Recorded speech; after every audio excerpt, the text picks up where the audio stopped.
Okay, we're going to try it a different way.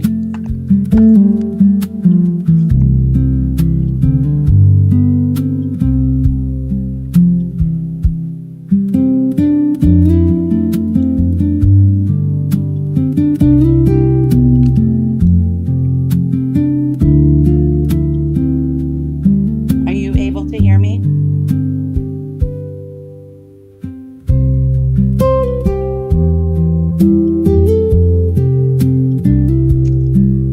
Okay, because I just added myself actually as a guest. Okay, thanks. Yeah, I added myself as a guest because I'm not supposed to host myself. So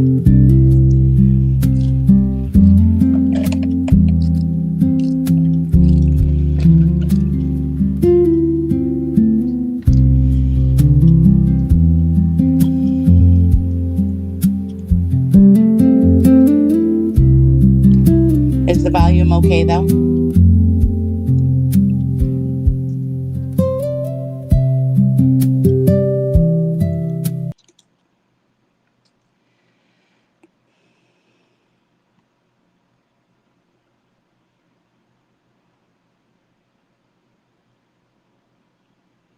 Okay, so now I have a message here that says reconnecting. Your connection failed. We are attempting to recover. Is anybody else having struggles with StreamYard today?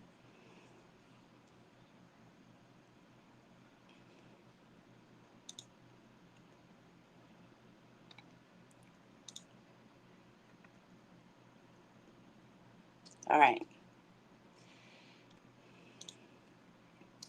So what I wanted to kind of touch base on with everybody tonight is, and I appreciate everybody coming in and being here and listening to my ramblings. I'm kind of all over the place when it comes to what I cover. Sometimes I'm um, deep diving, and sometimes I'm just watching things and wondering how these things happen in life. So, one thing I wanted to touch base on first is we keep hearing Mr. Rogers saying that he does not know what's going on. He hasn't known what's going on. Apparently, he's been in the dark. And you can see there on line 12 that I got a little obnoxious with apparently highlighting wasn't enough. I had to pull out the red ink, right? So, I want to point out again, I've said this a couple times, is that this is a DCS complaint. And number 12 says that Boswell conducted the face to face interviews with Sebastian, the Proudfoot family, and Seth Rogers on both the 2022 SA investigation and the 2023 physical abuse investigation. So I'm not really sure if this is a typo on his attorney's part, but I think I'm just maybe a little bit overwhelmed with listening to him have a lack of accountability, and especially when I keep thinking about Sebastian, what happened to Sebastian, who was listening to him, because clearly we have three parents here, and collectively they just weren't getting it.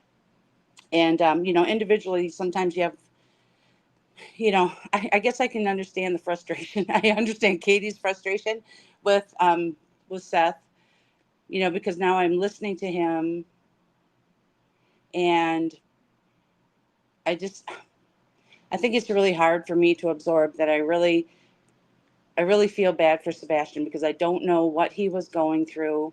Um, I don't know if how much he actually told Seth. And I mean, obviously we know because if we go to see all see all the redactions. I was not happy about all those details that were in that complaint. So you got my notes all over it, and I don't know. There might be. Hopefully, I didn't cuss in those notes because I might sometimes. So when you get into later into the complaint, we start seeing the list of everything that he knew, and he keeps claiming that nobody called him. Why didn't he call somebody? And that's my shtick with this whole thing. So I started to, when I listened to Truth, when Seth went up on Truth the other day, and he was trying to ask him questions, and I was really super proud of Truth because he was handling him like a champ. I was so shocked. I thought for sure he was going to lose it because I was losing it just watching it happen, and Truth, I mean, I have no patience, and I think his patience were even a little less than mine, but he was handling him like a champ. And I thought, he has not answered a question. And you could see, I mean, I think he was up there for maybe a half an hour total or something like that. And after he got down, Truth was just like exhausted. I mean, he just put his hands over his face and just basically laid his face on the desk. And I thought, I feel that. Yep. I can definitely understand where that feeling is. So I wanted to go through some of these and just kind of, I know that a lot of people have already seen this interview, but I think I just needed to comment, and maybe I just need to vent. I don't know. Maybe that's it. But just trying to just listen to him and how he doesn't even hear Truth. He is listening to respond, but he's not hearing. Like when Truth was talking to him, he's got a narrative already going in his head. And even when Truth tried to straighten him out and tried to ask him different questions, or at least get him back on track, he couldn't get there. I mean, he was just so far off base. And so I thought, I really want people to see this. And I mean, I'm sure everybody has seen it, but just kind of think about, what it was like to be Sebastian. Let's see if I can get this down here.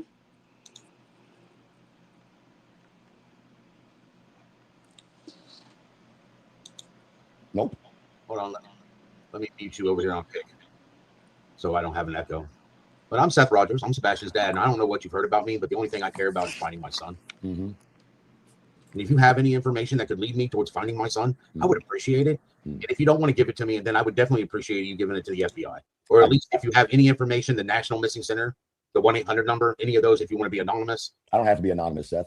I'm not the bad guy. I know, and I'm not coming at you. Sometimes my voice, first of all, I don't know if you know about me. I'm sure you've watched me, okay? But let me just say this. Not really.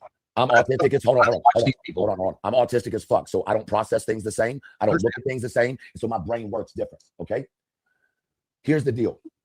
Everything I know has been passed on to an agency and not Sumner County. Thank you, because I don't pass anything on to them either. I can also tell you that I went and had a meeting. Okay? And I'll say that and I won't say anything else. I will be a liar all day. All your people over there have drugged the fuck out of me, and I'm fine with that. I'm not mad at you for that. But what I'm going to tell you is if you want to find your son, start listening to the truth and not the people playing you like a board game. The same way I was played like a board game by Chris and Katie. And the only people I listen to is my PI, my FBI contacts, and any information I get in. It hasn't been that way, Bubba. That's why you're in the position you are with the community, because the people you were around made you look a certain way. I understand that. And so now I've never met you personally, but apparently people say you give off this vibe or that vibe. Well, they say the same thing about me, dog. I'm not saying you did anything. What I've said is that there's some real suspicious shit from the beginning story when Sebastian went missing. Chris and Katie presented him as a damn near level 2 autistic that couldn't do shit. Yeah, you represented him as someone who was independent, could stay at home for 12, 13 hours at a time and be perfectly fine. Now, as someone in the community, how do we process those two different Sebastians? Different structure, I guess. I don't know. That's not even structure, Seth. That's two different people. Not even being able to fucking get in the back, whatever, to you and being able to be there 13 hours by himself, bro. I'm autistic. That is a massive difference. So for the community looking at it going, how can the kid be, no disrespect when I say this, so slow, which I hate when that's said, right? And then you're representing him as basically a level 1 mild with a chromosomal deletion, which is exactly a replica in action of autism.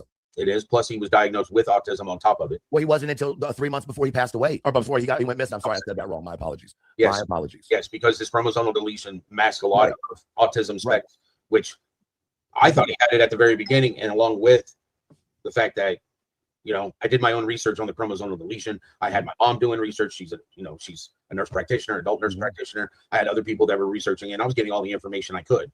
Because when he was born and this was discovered, it was very rare, and it's still rare. It is. It's like 1 in every 2.5 million children. So it's like just knowing that on autism, knowing that because I have autism and I know how I can succeed when I'm doing things, structure, have things already planned out, laid out, stuff like that. Otherwise, it's not going to happen like it's supposed to anyways. But it gives it more of a context and structure to plan the child, so the child knows what could or could not happen throughout the day, so nothing's a surprise or throws them off kilter. I understand that. I do. And so I think, listen, let me just start off by this. I think that's the first time I ever heard Seth actually say that he's autistic. Has anybody else had a feeling that something was up with Seth?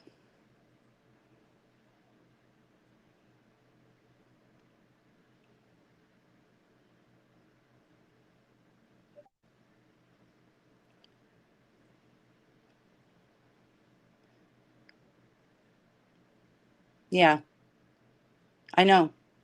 There was something. And I don't know much about autism. I mean, I'm not, I'm just not, I don't know all of the signs. I think that their brain works really cool in cool ways, and the things that they know are in the way that they can. I mean, they're great engineers. I mean, I'm just more intrigued by them, but I really don't know how, I don't know. Is it something that, can be, is it hereditary? I don't know. I just don't know enough about it. But I find it very interesting, though, that when Seth discusses his life in California, he talks about Sebastian having autism. And it dates way back to, when he was quite young. So apparently Seth passed ESP class.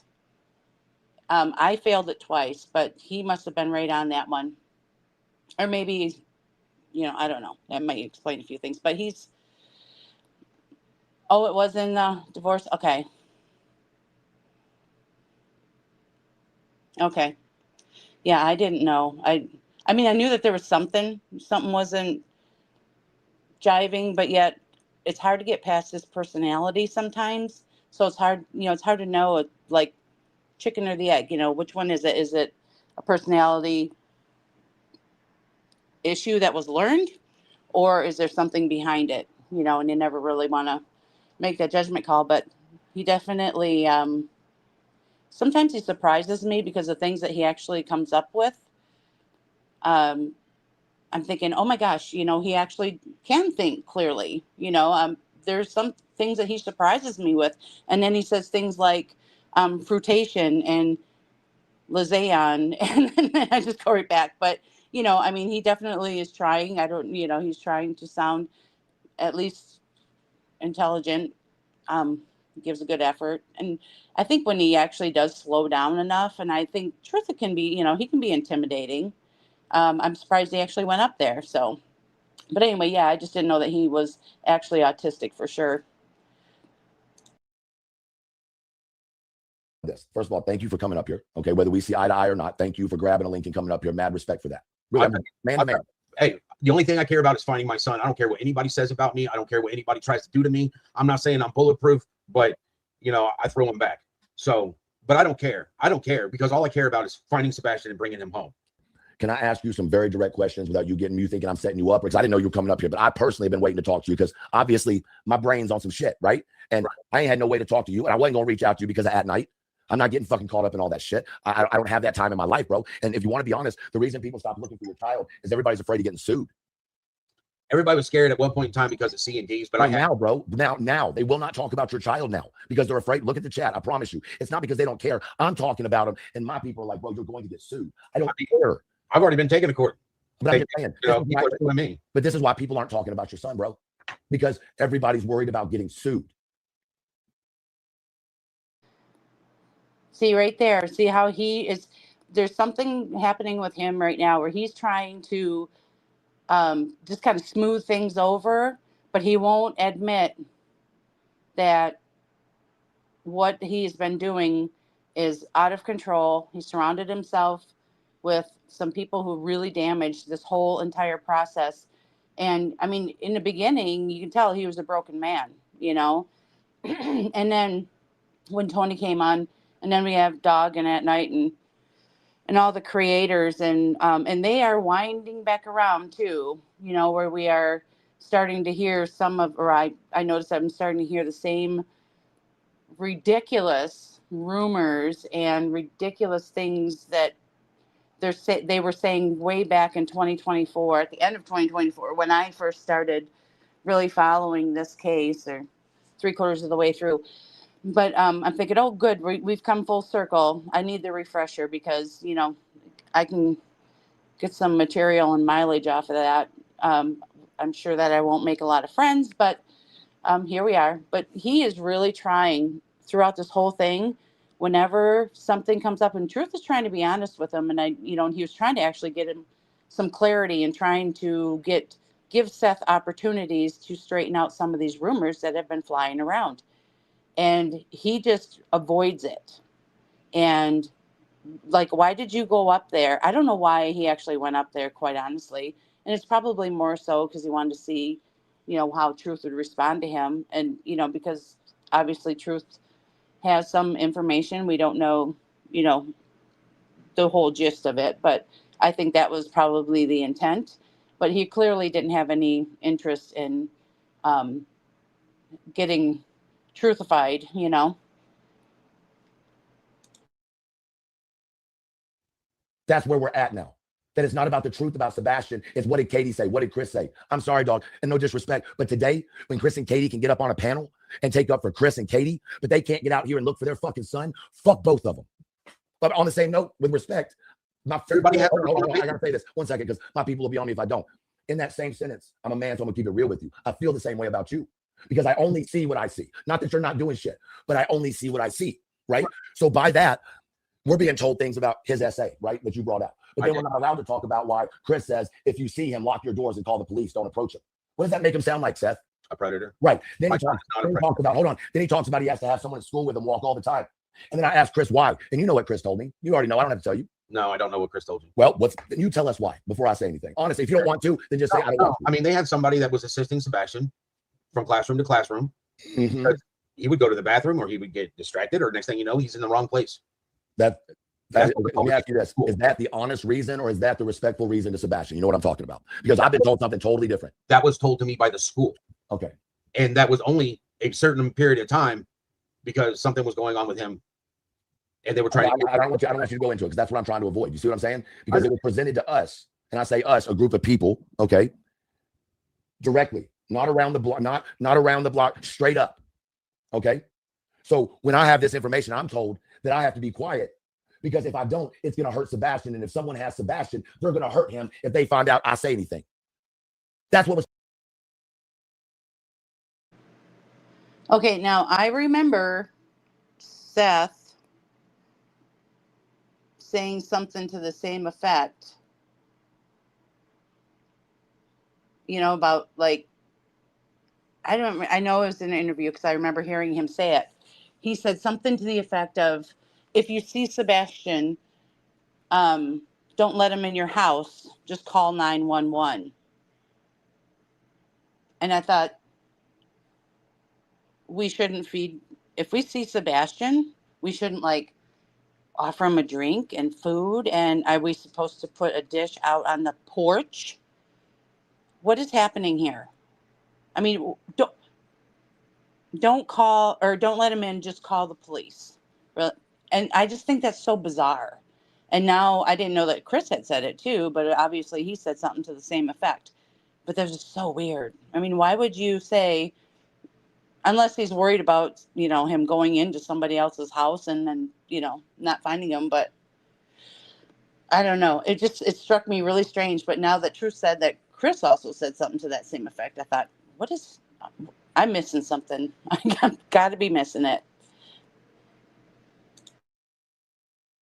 Was told to me. Well, I'll tell you right now, I've lived with that since I started going online and started, because I don't know who has Sebastian and I don't know where he's at. I don't know what kind of environment he's in. So that's always been a thought in the back of my head. The louder I am, the more that somebody could hurt my son. But if I'm not going to be loud, nobody's going to look for my son. Now, I will ask you, as his father, if you're going to be speaking about my son, at least I don't know how Kick works because I know that you're in Kick. Yeah. But can you share the FBI flyer? Can you share that stuff? It's funny, Seth. With respect, we show it more than you do. I doubt that. You don't have it on your lives when you're on, bro. It's in my comments. It doesn't matter, bro. It needs to be behind you as a background. And I don't know how to do it because I don't even pay for it. Then BHB needs to teach you. That's her fault for not showing you how to put that behind you because she has it behind her. Well, it's not. I'm just telling you. I will let you know that at one point in time, I had everything up. I had the intro and everything, but there was an update to StreamYard. And the next time I came back on, all of it's gone. I don't even have any of my stuff. So I don't even. Don't you think that your son is important enough that these people who are on here making money off your son should be helping you set up your page so it looks the best it can to find your son? Wouldn't that make sense? Except for I don't bring money into it. It's your. They do. They do. My point is they're making money off of your son, but they're not helping you, according to you, set up your son behind you. No, BHB helped me set all that up, but with the update and everything, I've never asked her again. That is my fault. That's fine. I get it. That's why I know that and I do know a couple other things. When I do that, then my son's thing should pop up. But I also noticed on some places when I go in and I'm on their panel, it doesn't. Right. But that is mine. So when I do it, it shows literally. I just think that you would be perceived a whole lot better by the community who's really trying to find your son, because there are people out here, bro, that really do give a fuck. I'm getting attacked from all ends. I've been getting attacked for a year and a half, all because I've been standing for Sebastian while people have been being quiet. And people say what they want to, but that's the case. I've heard people sit there and say that, I don't have it behind me and stuff like that. But I haven't even asked BHB to help me since that. It's my fault. I don't mean to interrupt you real quick. Moderators, get those motherfuckers out of here. I'm goddamn. No, quite honestly, when he does his lives, to me, they're creepy. I have never seen Sebastian's flyer behind him. And maybe, I try not to watch him, quite honestly, but so maybe I missed it, I don't remember ever seeing that flyer up behind him. He's always his face right on the monitor, on the camera, just about, and the green light behind him and the Christmas tree. And I understand the reason for the Christmas tree. And I'm just glad that he at least is now, like, wherever his camera is, it's a little bit higher, because I kind of get sick of looking up his nostrils. So at least that's a step forward. But Truth is right. And did you hear the whole list of all the excuses that he's given off here? And now he's, now we're dragging BHB into it. But if she even has a Dollar Tree shower or tablecloth or something behind her, but I don't understand why he just has to start rambling right away and go right into his excuses. And anybody who's been watching this dude for 2 years knows that he hasn't put the flyer up, but yet he wants everybody else to do everything. He expects other people to do everything. And can you explain to me, and I'm going to get some shit for this, can you explain to me why, if this guy, plus a lot of other people in the area, plus Chris and Katie, have been out for 2.5 years now, handing out flyers and, just running the roads, handing out flyers. Can you explain to me why some of those people in that community still don't even know about Sebastian? Because if that is being done as much as he's saying, and if he's just saturating that area with flyers, and we know that, even supporters, subs, people have been out there hanging up flyers, since day one. But why is it that there are people in that? It's not like it's a thriving metropolis. It's not like New York City, where Sebastian's news could get lost in the shuffle. That is it's a smaller area. There is no reason for people in Hendersonville and the little, area around it should not know who Sebastian is or has not ever seen that flyer if he's doing as much as he's saying that he's doing. That's just my thoughts on that. Damn tired of these pussy ass motherfuckers. Y'all can't show a little goddamn respect when he came in here to an environment that has never been comfortable with him, to someone he knows isn't a fan of his, to talk about his son, and y'all can't shut the fuck up for 2 goddamn minutes and let the man fucking talk.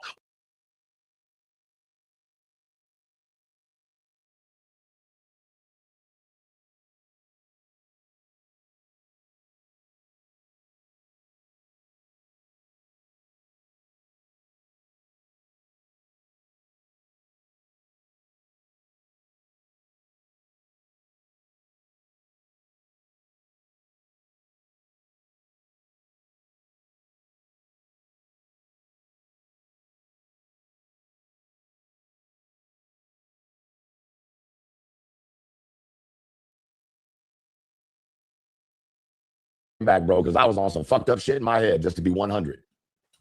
Like some fucked up shit, because like this shit's wild, bro. But thank you for coming back up here. Yeah, with the cussing and all that sort of stuff. I don't do when you were cussing at people. Oh, listen, no. Well, I was cussing at them. It's your panel, but I don't want to be involved in that. That's fine, but it was because they were disrespecting you. But at the same I don't have that in my chat, bro. Okay, so what is happening with this righteous moment that he keeps? All of a sudden, he's talking about God, and since when is he worried about what's being said on a panel that he's involved in? I mean, we've heard worse from him, but I'm just kind of wondering why all of a sudden he has this change where he's hopping, and he's trying to be better than thou. And we've not personally, but we've met Seth. We know what comes out of his mouth. We've heard what's come out of his mouth, because actually some of the some of the people who were searching and some creators, they left the scene because he was so offensive. And that's what I think he's like on the repair club right now. And I mean, he was actually sounded okay during this interview with Truth, but there are some that he is slurring so bad. And I don't know if it's what's in his coffee. I mean, he talks about refilling his coffee an awful lot, but there's some times that I'm secondhand embarrassment. I mean, there was one that I was watching yesterday, just a clip of when he was talking to Pascal, and I thought, is he going to make it? I mean, he was slurring so bad. It was awful.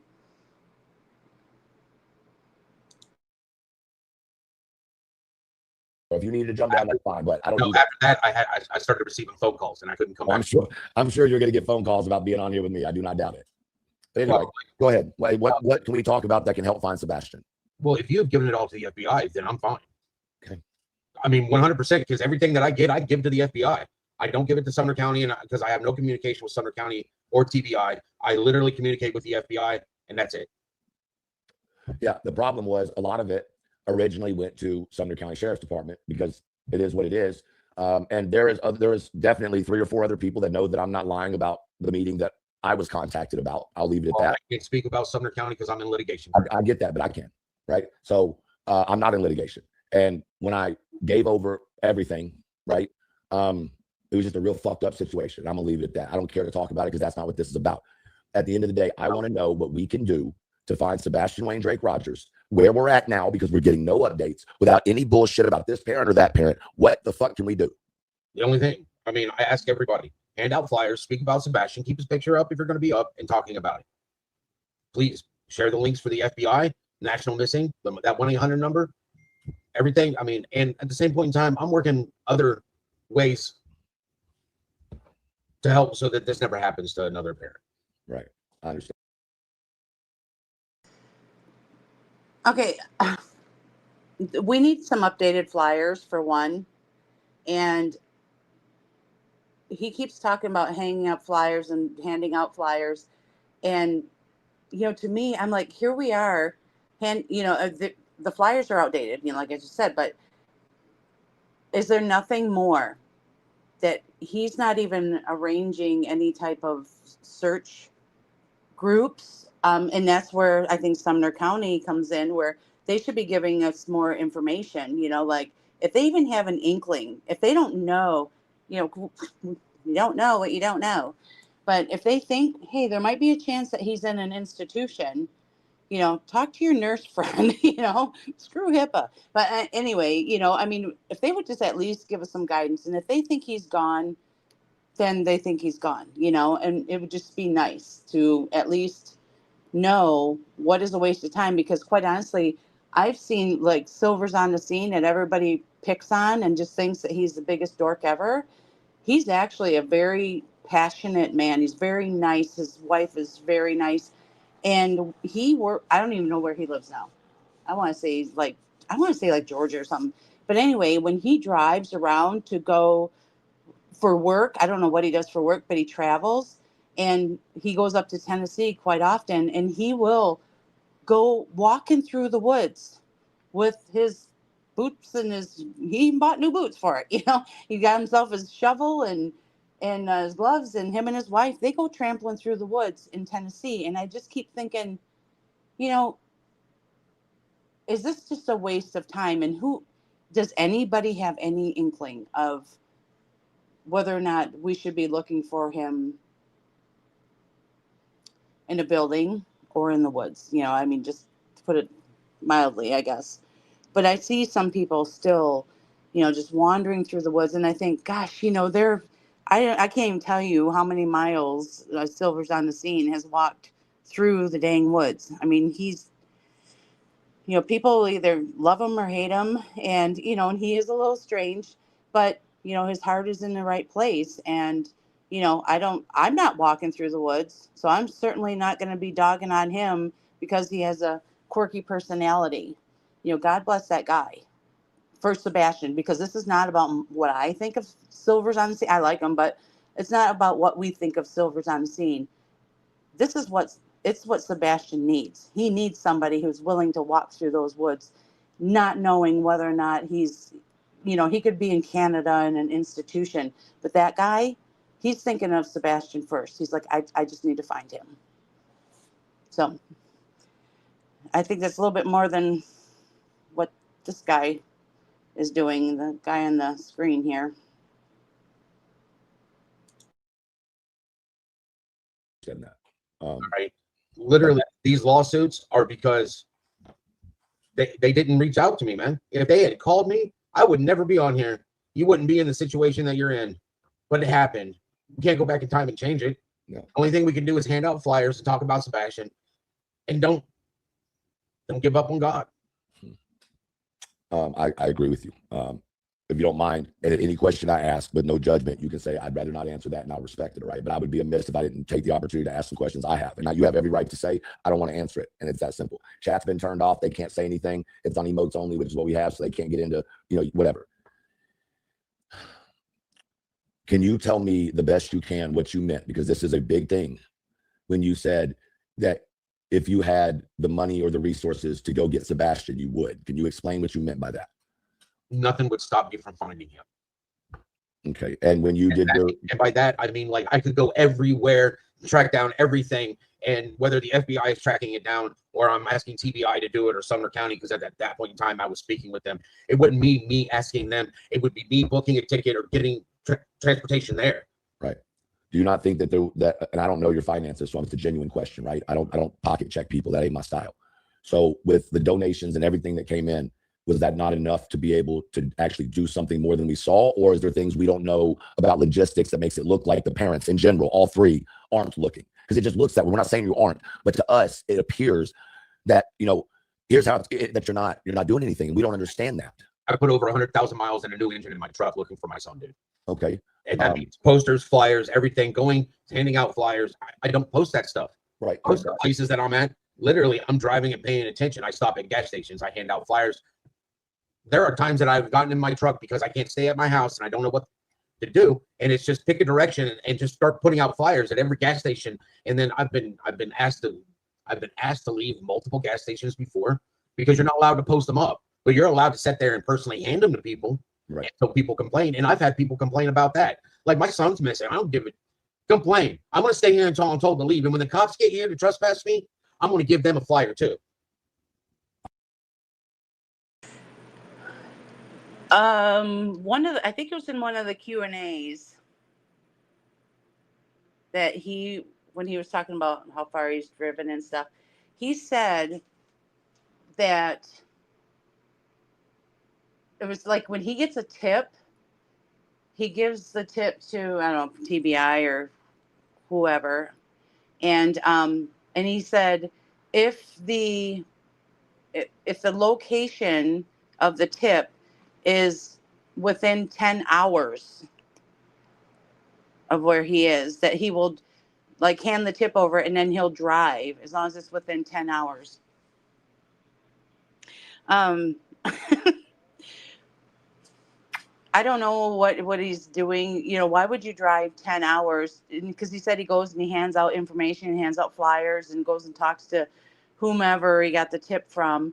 And, you know, I mean, wouldn't it be like TBI or FBI, whoever he's willing to talk to, should maybe call ahead and find out what this tip is about? Do they know about it? What's happening? Because so if every time he gets a tip, if it's within 10 hours, he's taken off on. Why did we pick 10 hours for one? I mean, that's just kind of strange. I mean, you know, if it's like, yeah, you know, if it's a nearby town, I'll drive over there and hand out some flyers and, you know, because if there's a sighting or something. But I just thought that was very random and very strange. And I thought that, for one, it doesn't make any sense. And then for two, I guess, you know, if you're driving 10 hours every time a tip comes in, you would definitely put 100,000 miles on your truck in 2.5 years, but just weird. I can get with that. My son's missing. Only thing I care about is finding my son. I understand what you're saying. You realize that a particular person, You can use names. I'm Yeah. not. Okay, I'm not. I've been advised by my attorney not, because I got it. Fine. That's fine. some people can't wait the strain of me speaking. I And when I understand. lose my mouth shut Mhm. permanently, it's still running, and it will continue to run until Okay. my son Who is. said that to you again? Who said they permanently shut your mouth? It's out yeah. there on a recording. Right. The same person that. Okay. Now, Okay. they can do whatever they want. If they're trying to find Sebastian, I hope that they're trying to find Sebastian, because I don't know what happened. I know the bare basic amount of, I got told that he was missing. Law enforcement told me there's no evidence he ever left the house. Right. So if his mom brought him home and there's no evidence he ever left the house, and they went through that house and he is not in that house, then where is he? Bro. That If I want to know what happened, the only way to know what happened is to find my son. And the only thing I want in life is to find my son. Seth, were there cameras inside of that house? Supposedly. Yeah. That's what I But heard. then again, yeah, I have to take somebody else's word that I can't trust anymore. Seth, can I ask you this? Because apparently I'm being called a liar about this because I was sent it. And I spoke about it yesterday, and I've kept my mouth shut about it because I was put in a position where I was told that I would hurt Sebastian's case, or if someone had him, that they would hurt him if I let certain information out. You know what I mean? And so as someone in my position, without using autism as an excuse, the only reason I started looking at your son or looking for your son, because I'm from the area and I grew up as obviously an autistic kid in the system, right? And so it hit home with me. I didn't know you. I don't know Chris and Katie. I just cared about Sebastian, right? Now, I will say this, and I'm bringing this up not to sidetrack, but I want to tell you from me and nobody else. I know that you have a serious personal problem with Cletus and Clue, okay? I know you do. Understandably, they've said what they've said. They have an opinion. Just let me finish this real quick, okay? But I want you to know from me, right, whether you trust me or not, they have spent more money and time on searching for your son than you will ever know. I promise you that. They may have a personal opinion, and you might think their opinion is towards Chris and Katie. What I'm going to tell you is don't always believe what you think. I will tell you this. I don't care. I don't care. I just want to find my son. Right, but I just want you to know that there are people that may not like you that are still looking for your son. You know what I mean? Me, because I communicate with BHP. Okay, it's on, because this guy, listening to him, Truth is trying to explain to him right there that there are people out there like Clue and Cletus, and despite what there was a C&D that he sent, and they've continued to look. Crabtree has continued to look. There's so many people that he has. Just listening to him, he can't get out of his own way. Truth said, that they are spending money, they're spending their time trying to find him. And, despite what you think of him, and Truth is kind of like trying to give him the, hey, here's a feel good moment for you. Don't be so bitter with these people, because they're putting their time, effort, money into, finding Sebastian, or at least keeping his name out there. And what does he focus on? I don't care if they like me or not. He didn't say, wow, thank you. That's good to know. And I really appreciate them. I have never heard him say thank you to anybody that he has. I saw him do some other interviews with creators where they were like, hey, is there anything else we can do for you? Is there any place that we can go look? What do you need? And, and that he knew already that they had already been out looking, boots on the ground, literally in the woods, around the ponds, through the fences, around, and, all over the neighborhood. And he didn't even say thank you. Didn't say I appreciate it. Nothing.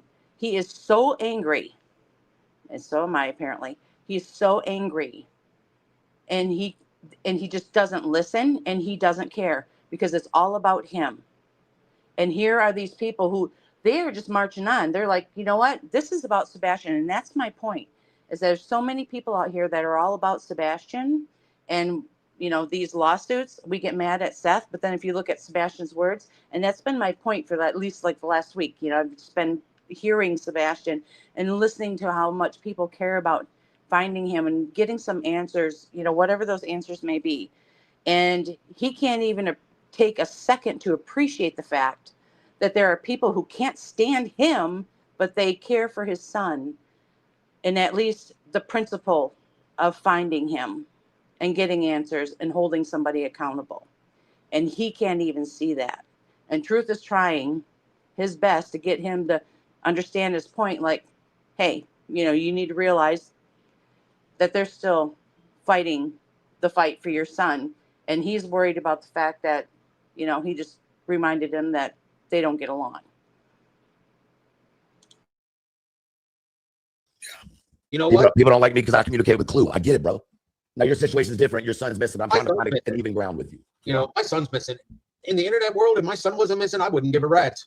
Right. I wouldn't be out here underneath my real name.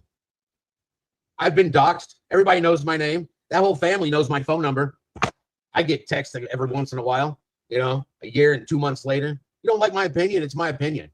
But what I want is my son found. I agree. And I don't. He got doxxed. Is this? I don't really even know what to say to that, but okay, he's the father of the missing child. He's the guy who, when he's in any type of group or even on a interview like this, he will suck all the air out of the room till somebody passes out. Everybody knows who this guy is. Why is he saying I got doxxed? Because he's always got to be the victim. I mean, nobody has to dox him. Everybody knows his address. Everybody knows who he is. We've seen everything. All you have to do is read all the complaints that he's filed. For crying out loud, I've been doxxed because, yep. There's always like, yep, me too, or mine's worse. He's that guy that, it's like, well, I was bridge jumping. Well, I jumped off of a cliff in Grand Canyon. I mean, he's just that guy. I don't care who likes me or who hates me. I'm old enough that, I have to value the person before I can value their opinion. All right. And the only thing that matters to me is finding my son. I have not met anybody, and Lord knows that I miss Tony every day because he's not here. But I would trade in everybody that I have encountered, met, associated with everything since Sebastian went missing, just to have my son still here. Well, I He's mean, living with me for these last 2 years. He was supposed to go from there to come to here, stay here. He was supposed to be living here. yeah, there's a lot of questions about that, obviously. I don't know if you are in the capacity to even have that conversation because I don't want to trigger anything that you're dealing with. Seriously, and with all honesty, Every day's a trigger, man. Right. Every day's a trigger. I couldn't imagine. I couldn't imagine. But like I said, there's so many questions because in the beginning, the way that things were very aggressive towards anybody that was looking, and now people are so worried about that and being attacked for looking, right? And I think at some point, you as the father have to come out and make a statement. When people were searching, I was communicating with Sumner County and TBI, and I had the searchers that were there. People were coming by and trying to take pictures of the search list. Mm-hmm. All we needed was your name, so that way, when we all meet back up, we know everybody's accounted for. Mm-hmm. All right. Why do people need to come by and take a picture of a list of people who signed up to help? There was that. That's kind of weird. Two, we had people going out and they were coming back and telling us that people were following them. And I said, please get their license plate number, make and model of their car, anything that you can. And we submitted that stuff to TBI. Do you think anybody was misleading you during that time, looking back on it? You don't have to say any names, but is there anything that you look back on and go, yeah, I was misled there? Because I can tell you from my perspective, like just following the case and trying to help, I was misled. We're 2.5 years in. I mean, as soon as I got the DCS records, I knew I'd been misled. And at that point in time, I have no trust at all. Was there a DCS call a week or two before at your house? And if not, what was the reason? Okay, so he missed the question because I'm assuming that truth meant, kind of like, hey, you had people involved in the beginning and you were being told these things and maybe you were being a little misled. And I believe that truth, and I don't know for sure, but just listening to truth, I think that he was trying to get at, like, maybe in the beginning people were leading you astray, like Tony and, whoever else was around him. I think JLR, he was just there with his phone and his, basically his stick. He wasn't really doing much but being there for the camera crew, but he totally missed that. He had to go right back to the DCS, make it about him and his feelings, and all of a sudden he's blindsided by the DCS. And I already read you the paragraph that he wasn't, but and this is where I was starting to get intrigued, because I thought, is Truth going to lose it, or is he going to hold it together? Because this was going to go downhill fast. Not in the filing, sir. Well, I understand that. I'm not asking about a filing. I'm asking about what the police I said. can't discuss DCS records unless it is in the filing. Right. That my attorney did, because I'm not allowed to discuss them. I appreciate that. So I won't ask about DCS. Was law enforcement ever called to your house over Sebastian? No. Okay. The only time law enforcement ever came to my house was when Sebastian was missing. Okay. And they asked me before we left Chris and Katie's house. They were like, okay, this gets a little murky, so I wanted to stop it. Okay, so Truth asked, did DCS go to your house? Or was DCS called to your house or something like that? And Seth said, I can't talk about it. If it's not in, basically anything that's not in the complaint, he can't talk about. So Truth reworded it and asked about the police being at his house, which is the rumor that we've been hearing for how long? That there was an incident there and the police were there. And he's saying it didn't happen. So, and we've never seen any proof that it did happen. I know that when people ask, or they try to get the records, it's, well, this is all part of an investigation. That's not necessarily saying that it exists. They're not responding, I don't think, to say there are no records and no such records of that call.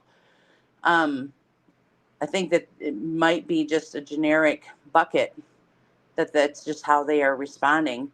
But yeah, I mean, I've been asking, around since, I don't know, for a year and a half or so, when I found out, there was something about the laptop, and then an argument with him and Seth, but he's saying that the police were not there. So, I mean, if they were there, it would eventually come out. So lying right now would be kind of ridiculous. But anyway, I just thought that was interesting, because he wouldn't answer about the DCS, but he's not listening either, so we can't trust whether or not he caught that. Whether he caught that Truth was actually asking about the DCS. Were they called to your house? I think he just heard DCS. I don't think he heard the rest of the question. But if he did hear it, he definitely deflected. So Truth reworded it and said, okay, you want to talk about DCS? What about law enforcement? What route do you take when you go home? And I was like, I got 3 different routes, and it's this way, this way, and this way. And it all depends on traffic.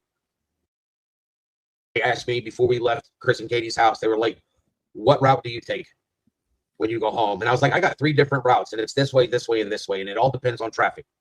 Okay. That makes sense in Nashville and getting to where you live. There's definitely a couple different ways. Can I ask you what your reasoning for when you found out he was missing? My understanding is that you never tried to call his cell phone.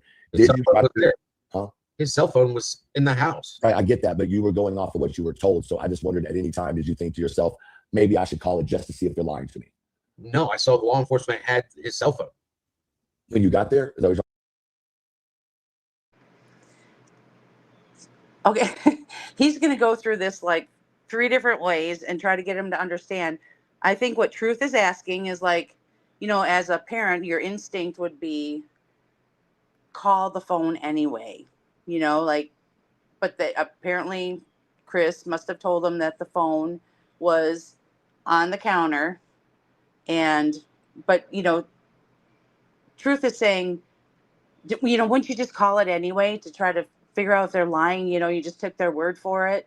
And which is what we historically have seen with Seth anyway, in general. It's if you can just go with what everybody else is saying. And also, I guess then you don't have to be accountable later. But you'll see how many times Truth tries to run them through the gamut to get them to understand.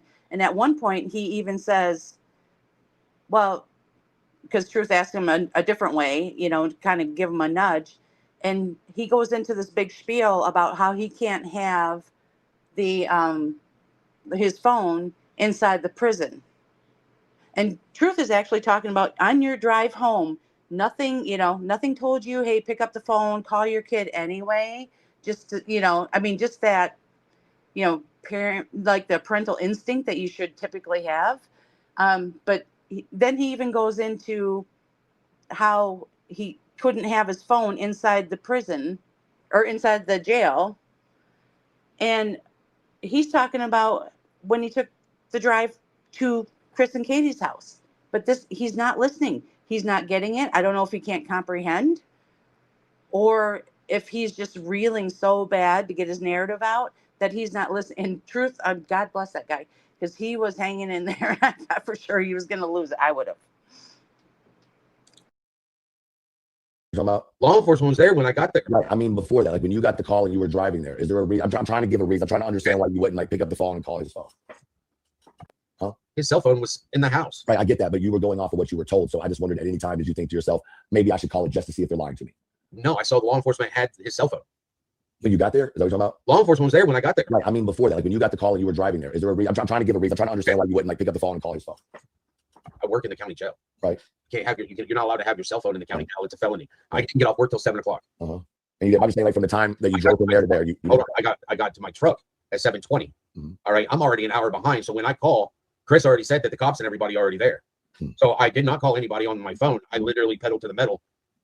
I'm going. Right. And so that's where I think some people's issues. And once again, I'm not trying to catch you up or anything. I just have an opportunity to talk to you. And I think it's a good thing that people that have opinions can actually hear you and not on a panel of echo chamber, right? Like just a regular conversation. So I'm from Nashville, obviously. I'm very familiar with Nashville. I'm very familiar with Murfreesboro. I'm very familiar with Fort Campbell. So when you say that you left, I think some people are confused. Were you working at the annex building, the jail, or the downtown jail? DDC. Okay. So you said that at 7:20 you got in your car, but you didn't get to Katie's till 8:40, right? No, it was about 8:20, 8:30. Right. It takes an hour to get from there to their house. 34 minutes actually. In rush hour traffic. So I mean, that's just the thing is that's where another hang up people are having. So I'm just explaining to you, like I came straight down. I left. Came straight down because I didn't jump on the interstate. I came straight down. Mm-hmm. I don't even go there anymore. So I came straight down, and I don't remember that road is, but you make a right, and it'll take you underneath the interstate all the way. That's long Hollow Pike. Long Hollow Pike, all the way down to their house. Right. Yeah, that was the whole point. Is like you use the expression that it was pedal to the metal and you sped, and I was like, that makes sense, right? I'd be speeding the fuck too if a cop pulls me over, escort me there, right?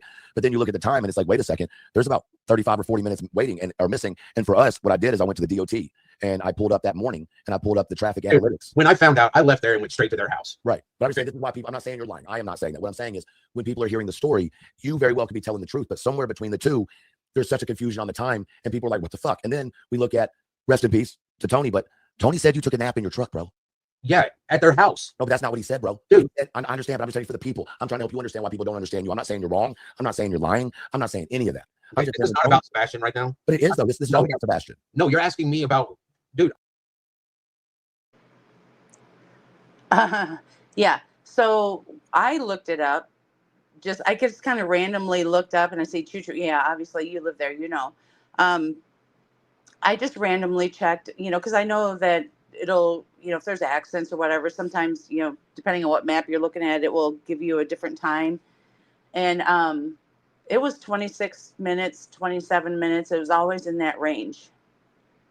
And I guess I didn't realize, I thought that he got there at like closer to 8. I didn't realize that he was that far behind. So yeah, that is very interesting. But you see how when when Truth starts to kind of paint him into a corner, I mean, this is black and white. I mean, there's no gray area. He automatically goes to, this is about Sebastian, you know, this isn't about Sebastian. Now all of a sudden he wants to talk about Sebastian. So, I mean, there's questions, you know, and people have, and this is why Truth was trying to talk to him to get some of these things cleared up. And, you know, so now we know that the way Truth said it, Tony must have said that he was sleeping in his truck overnight. And obviously now Seth is saying that he took a nap in his truck, you know, afterwards. But I don't know I mean, we're not going to get an answer out of him. But watch how he quickly switches this. As soon as he doesn't want to talk about it anymore, he's starting to switch to Sebastian. All of a sudden, he's a concern.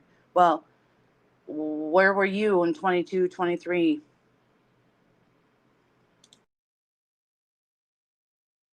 I left there because I want you to be believed, because I think we're all being lied to, Seth. Not by, if you can pick up on what I'm saying, I'm trying to give you an opportunity, like to answer silly questions that these people are running with. Because if you're not lying, then what you're saying we should listen to, and people should start listening to what you're saying. That's it. But in 2.5 years, I've already figured out on YouTube, no matter what you say, they're going to hear what they want to hear. I agree. I'm tired of having to repeat myself. I agree, bro. But I'm telling you that myself doesn't find me anywhere closer to my son.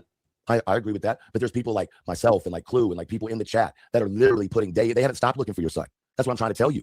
Okay. They haven't. And so because they want to believe you, because other people are looking real fucking questionable, right? And if other people are looking real questionable, it's not about believing me. The only thing that is necessary is Sebastian is missing, and we need to pass out flyers. But it's more than that, because he's out here somewhere. But he didn't go missing because. Oh my God! So I told you this is just going downhill. It gets worse. He's not hearing Truth at all, and Truth is kind of like he's actually like, you know, trying to throw him a bone on this whole thing, and you know, here. Defend yourself. These are the silly questions. Answer the questions, and then it'll be cut and dry. These people they won't be able to talk about it anymore because you've explained yourself. And he even missed the cue when Truth said, you know, people are looking pretty bad right now. He just is not listening at all, because he's missing all of the inroads that Truth has been giving him, because he's so worried about keeping his nose clean on this. And I mean, right away he goes right into, you know, this isn't good, finding my son. I mean, I don't know, is anybody keeping tick marks on how many times he says my son in the middle of this interview? It drives me nuts. But I couldn't believe what a missed opportunity this was for him. And somebody like Truth to be that patient with him and keep running back around and trying. Yeah, exactly, Mammy. Yeah, it just. Why only flyers? The flyers is just driving me nuts, because like, get it updated. You know, somebody needs to get these things updated. It's been 2.5 years. I mean, at least we got some, you know, the most current pictures, I guess, that they actually, you know, would afford us the courtesy of. But that's what I mean. If he's saturated this area and the area surrounding him, or actually within 10 hours, I guess, from what we're understanding, why do we still hear that people don't know about Sebastian? And that, I don't get it. It's just not matching. Because of nothing. Find Sebastian, we'll find out what happened. But I think y'all know more, bro. Not you necessarily, but I say y'all as a family, because even the explanation of the meeting after the school, Chris told me and another person in a private conversation about the meeting after the school meeting where he made Sebastian ride the bus home instead of bringing him there. And it was supposed to be the big blow up where Sebastian told you he didn't want to come live with you. Okay. That's what a lot of us are running on. Okay. Well, Sebastian was literally supposed to ride the bus to school and home, right? Period, because that's part of his IEP. Right. And we started that in California. Right. Because it's a situation of normalcy of a separation from home to school. That makes sense. No, I get that. It was weird to us that Chris would go to a school meeting with Sebastian. At the end of the day, you had gone over to meet to pick up Sebastian. It was a story I was told. You went over to pick up Sebastian. Katie and you were sitting in the kitchen. Seth came in, or Chris came in, and then Sebastian got off the bus. Y'all discussed his behavior or whatever else. And he said that something about him coming to live with you for the next year, and that Sebastian told you and Katie and Chris he didn't want to come live with you. Yeah, he was upset about the school program I was getting him into. And then when Katie said that when he came back from that visit, that he was like the perfect child. She had never seen anything like it before. She had never seen him change his personality like that to be no trouble, no arguing, no nothing. That's weird to someone with autism who understands masking and unmasking. And so one of two things. All right, collectively, there's a couple things here. The bus. When Truth was saying, he was leading up to that conversation. You know, you're all at the school and, you know, Sebastian rode the bus home and, you know, and they just thought it was weird that he would have to ride the bus, you know, when all the parents were there. And you know, and I don't know what he really meant by, you know, it was just strange that Chris was there and then he'd make him ride the bus home. Well, if Seth was there too, then that means Seth made him ride the bus home too. But instead of, you know, Truth was leading into that conversation that they were going to have after that meeting about Seth going to, or for Sebastian to go live with Seth. And what does Seth focus on? The bus and the rules and what we started in California. And this is why we're doing it. He totally missed where Truth was going with that. And then, of course, now we're going to get into the camp thing, I think. Things had to have happened. Either A, they're trying to imply that you did something while you had him to convince him everything was going to be okay.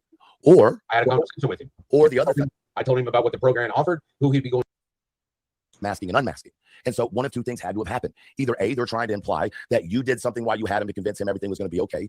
Or I had a conversation with him. Or the other thing. I told him about what the program offered, who he'd be going to school with, who would be picking him up and everything else. Interesting. Did he know about the conversation about the facility?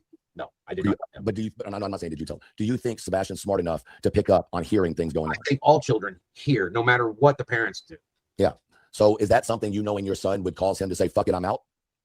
There's no evidence he ever left the house, and I don't know what was ever discussed in their house. And I didn't discuss it with him.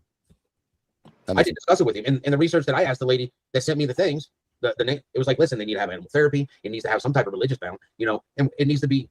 And that's why she sent me those. And those were over $5,000 a month. Mm-hmm. And at that time, you didn't have insurance, I'm assuming, right? Or you did, or it wasn't covered?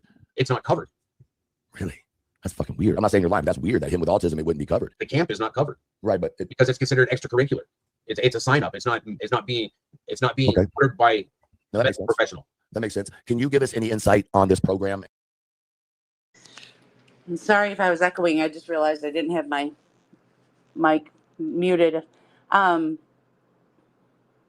So there's a big cluster right here because now since this complaint has been filed, we know that the residential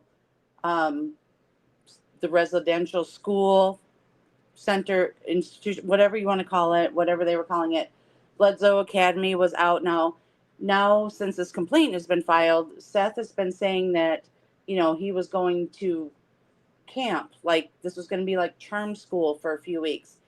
And if you listen to him, he keeps trying to reel himself back into that fence of trying to convince that he thought that this was a camp. He talks about, you know, and Truth actually tripped him up because when he said, you know, do you think that does Sebastian know about the residential facility? And he said, I didn't talk to him about it. And then he doesn't know if he knew, and kids know things, but he threw in there, well, there was, like, hey, would you think that he would just say screwed him out? Truth is saying, do you think that if he heard about all these things going on and he didn't like what was happening, he didn't like where he was going to go, if he was going to one of these facilities, is that enough to make him run away? And what does Seth say? There's no proof that he ever left the house. So, what do you say to somebody like that? He has no interest at all in understanding the dynamics of the child or the teenager and what he could have possibly been thinking. And Truth gets it. He understands what could have been going through his head. I understand what could have been going through Sebastian's head. I'm not saying that I know, but I have a pretty good understanding because, we do have a shred of common sense sometimes. And he is so focused on the surface level that he doesn't look any deeper than the surface, which also probably explains why we need to ask the question over and over, what did Seth know? When did he know it? And, why didn't he do anything about it? And I think that he was told a lot of things and he just misses the cues because he can't even get through this interview with Truth and hear the questions. How did he ever understand the enormity of what Katie and Chris were going through with Sebastian? How could he ever understand what Sebastian was going through with Katie and Chris? We know it was definitely not a garden of roses over there. We're reading it. And so can you imagine? It's absolutely no doubt in my mind why these complaints are getting filed, because he's acting like he's clueless, and maybe he is clueless because now we're seeing it in real time. He can't even listen to a question. And so now we're going to go into camp, because as soon as he actually admitted that was a residential facility kind of on the fly, and then all of a sudden he starts going into the camp, and then when Truth tried to back off out of it, he said, because when he said, well, it's $5,000 to $10,000 a month. Well, camps don't go by the month. We know that when we send our kid to, mini kickers at the YMCA, so that, when they're 4 years old, they can learn what a soccer ball is and, how not to kick your friends in the shins. You pay by the whole time that you're there. You don't pay by the month unless you're in some type of a camp program or, like a club type program where it goes month to month to month and it's like training or something. So he knows. If you look up Bledsoe, one of the first things you see is that it's a residential school facility, for teens, for troubled teens, blah, blah. So when he researched Bledsoe, he should have seen right out of the gate, like the rest of us saw, right in the headlines, this is a bad place. And this is not charm school. It's not, we're not going canoeing. This is not only a summer program. There's nothing in there that indicates it's only a summer program. And those other 4 that he researched, those are not summer programs either. But he keeps trying, he's slipping, but he keeps trying to say that this is a camp. And Truth is trying to convince him, kind of like, dude, we're on to you. We know that this was a facility. And that's when he starts getting into the, it's a sign up. It's a camp. And that's why when Truth was like, what? He's not, the insurance doesn't cover it, or, he can't get any assistance with this, because Truth knows that if he were to be in a facility because of, his situation, that he probably would have been eligible, because we saw the Title 4E. I don't know if that is something that, I haven't looked into it, but I don't know if that's something that they would fund, for this, depending on, whatever programs they are able to fund. I don't really know. But I think that, that's not only hey, the kid's in, imminent danger and we have to hurry up and get him out. It's for the families. It's for resources. And so Truth caught on to that. And that's why he's like, what? They don't cover it? And Seth jumped right into the camp. Well, camps don't go by the, you don't pay by the month. And he's trying to get out of it. And the emailing back and forth, so we can understand a little bit why it was felt that I think I know why, and you don't have to go into detail, but do you think that this being left out of everything is a major problem because it doesn't give the true picture of the situation in that home? I'm not trying to give the picture that I see from everything I've read in that home. People already say I give them enough grief. Well, I'm living in it every day. And I just want to find my son. I agree. I agree. And that's it. I just want to find Sebastian. What they sent me, I did not agree with, which is why I sent back what I did. Okay. It's called negotiations, and he's my son. Yeah. You know, and I'm looking at these places, you know, I'm looking at him as more like he's going to be gone until the beginning of school. So he'll be gone. And I remember being put in scouts, going up in the mountains. Yeah, but that's not the kind of program y'all were looking for. It wasn't scouts. The ones that but I remember. And Right. That's not the program y'all are looking for. No, but I remember going to scouts, and I remember, holy cow. Drew's hanging in there like a champ. And literally, I mean, they were teaching it. They taught you stuff at scouts, how to build a fire with, you know, plants, Was knots. he ever in Boy Scouts, or was that ever an option, or just maybe it just wasn't his thing? Or It wasn't really his thing. Yeah. But because he liked animals is why when I spoke to him, I was like, listen, they got to have animal therapy program. You got, you know, he likes to plant things. He likes to grow things. So they need to have, it was everything that he liked that incorporated to help him. And that's all I was looking at. And I was looking at where they were, yes, some of them were $10,000 a month. And they're yeah, sure. Yeah. You know, so to me, I'm thinking it's just going to be a month, maybe two. School starts, come back. You know, I tell you that as a child being away from my mom and dad, it's part about growing up. Mm-hmm. You know, there's still people in charge. You got your camp counselors and everything else, but now you get more freedom than anything else. Yeah, no, I get that. That makes sense. I think every child should have that ability to go do that sort of stuff. And if it was going to be this way, then at least it was going to be something he would enjoy, because he enjoys animals, he enjoys planting, he enjoys watching things grow. But as for him, Okay, so based on what we know about Sebastian, and we know these things because, you know, Seth has told us all the issues that Sebastian has, and lucky us, we get to read it in public documents. What would make him think that sending him to a camp, you know, that apparently his requirements are, you know, Christian, you know, like Christian based, horses, animals, plants, and therapy. What camp would you know? I mean, you can only pack so much into a few weeks. Even if he was there for 2 months, how much would Sebastian actually get out of that camp?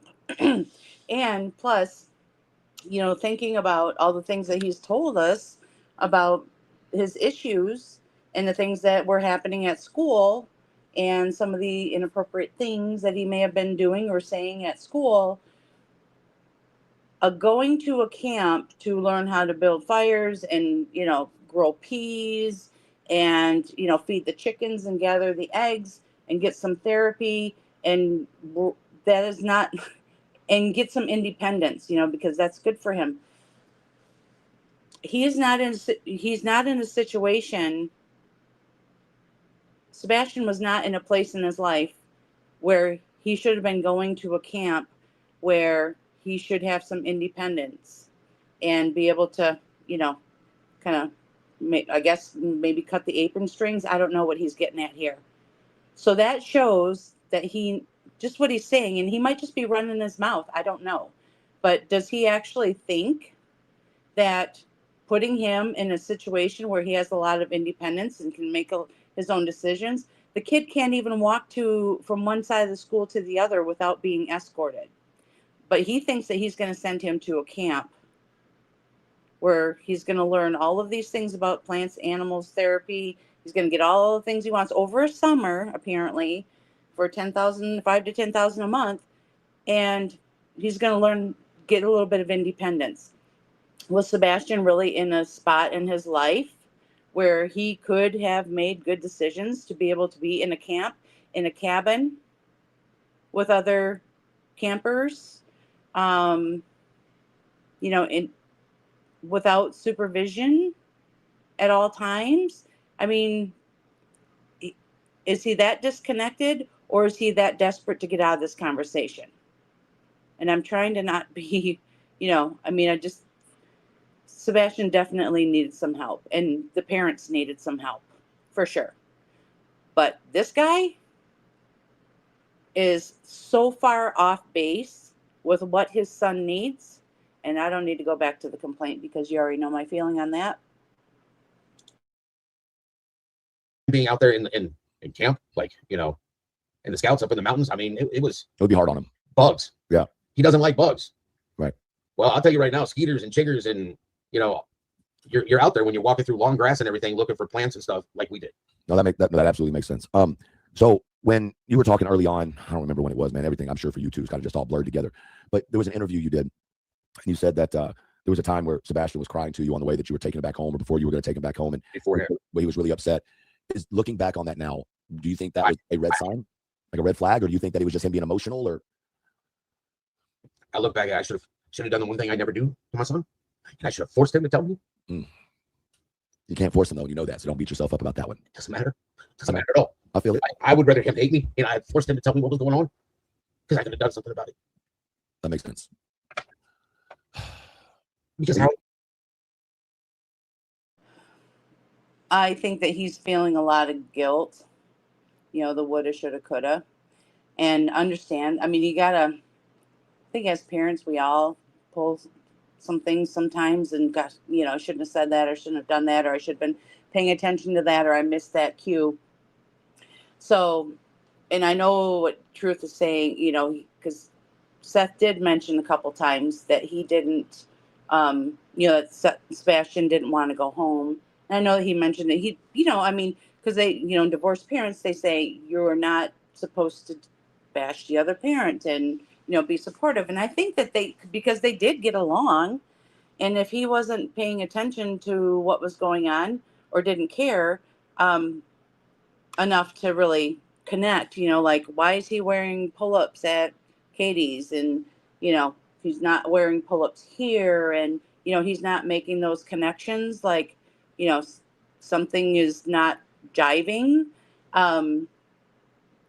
So you can see where he's starting to sink into some guilt and starting to register.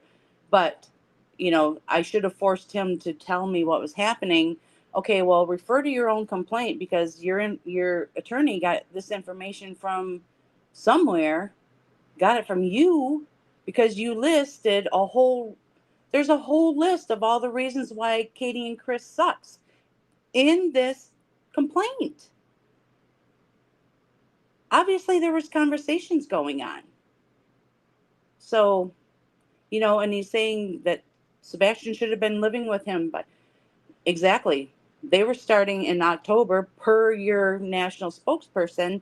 In October of 2022 is when the conversation started about Sebastian going to live with him. And apparently he didn't really take it seriously, because a year later, they're saying, hey, we're looking into residential centers. And then all of a sudden, magnanimous, he's finally off of the wait list to go into the, online schooling for next year. And he's also taking credit for Sebastian changing his mind, or coming back from his house that weekend and being, perfectly like well behaved. Okay, well, we heard something about, the police being there. But he's saying no, it didn't happen. So, okay, if he's saying no and there's no proof of it, then, I guess we'll find out later. So either, if he's kind of like, yeah, I had a conversation with him, told him about what the program offered. What does the online program offer? I mean, I know that they do, it's set up so that they do have, social, like a social environment with other, online or, homeschooled kids or whatever. But what could he have possibly told him? Did he say that, online school comes with a pony? I mean, what could have changed his mind that quickly? Or was there a guilt trip? Or did he, like, get angry with him to the point where Sebastian's like, you know what, I am going to be the perfect child.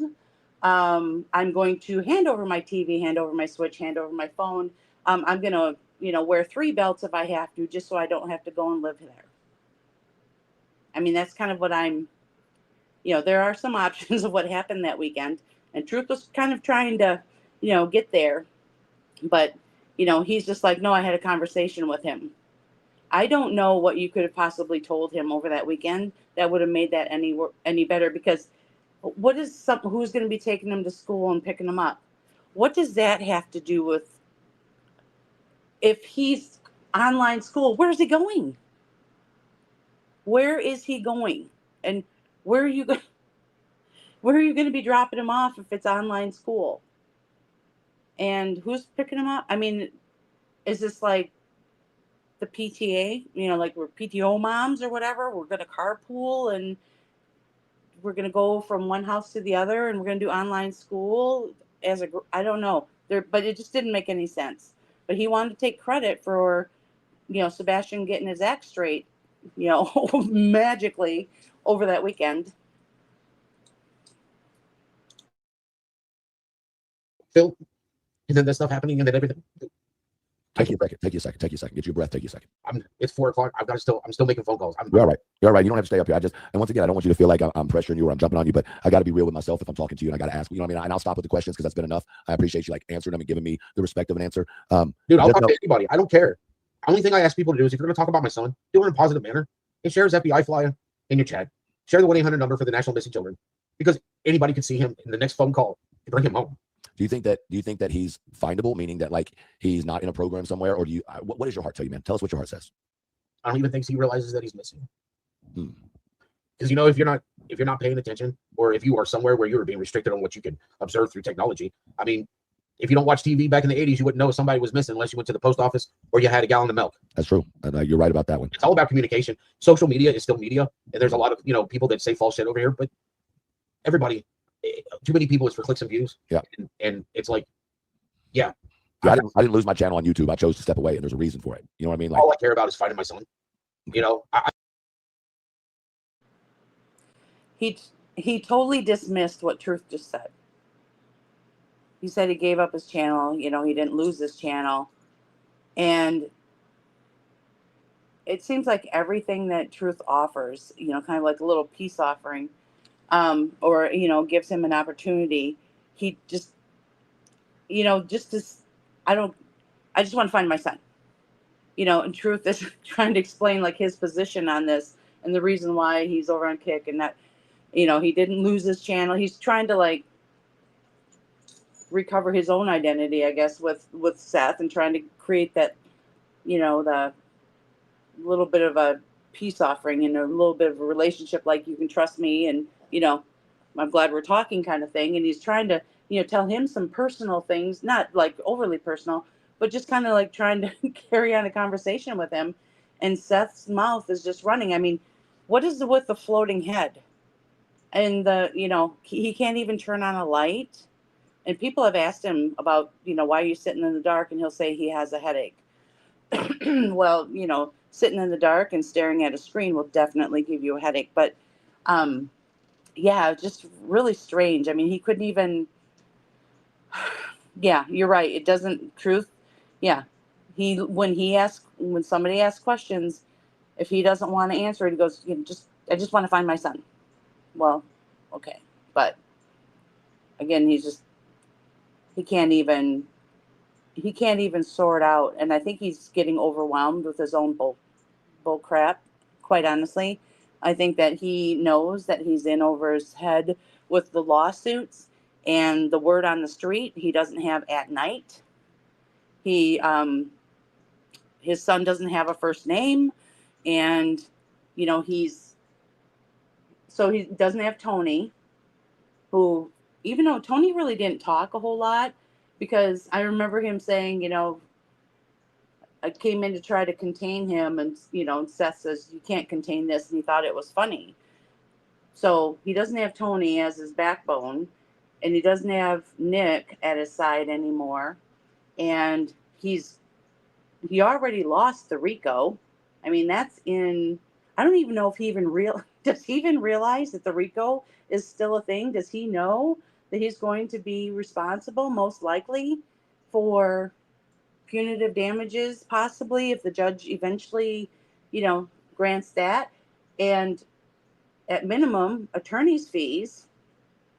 And I noticed that he's been trying to distance himself from that, but he was in there. And now that, just because the story changes and, life has gone on and he's at a different stage and he's, got different friends now.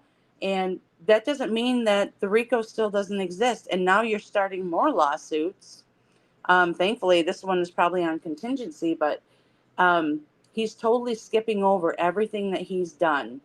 And maybe he should just man up and come out and explain what his position was when he got himself involved in all this stuff. It doesn't make it better, but at least acknowledge it. And people may or may not understand, but he didn't have anybody. And I know I was telling Chai yesterday, I said, if we just kind of, sometimes I just think about who he moved there to be with Sebastian. He's not from Tennessee. He was there for, I don't know, year and a half, 2 years, whatever it was before he disappeared. Probably 2 years, I would think. I don't even really know exactly when he moved there. But he didn't have anybody. He doesn't have family there. He doesn't really have a lot of friends there, I wouldn't think. Yeah, my boy. Those dads, they like that, my boy. Um, but once Sebastian was gone, who did he have? I mean, his mom and dad and sister ended up going back to Texas or wherever. I don't know where the sister lives, but I think parents are in Texas. And then we have, he had coworkers, but he barely knew them because he hadn't worked there that long. And then even at that, it was kind of choppy and a little questionable. And, so I don't think that he had really close relationships other than the friends that moved from California. And then they were gone.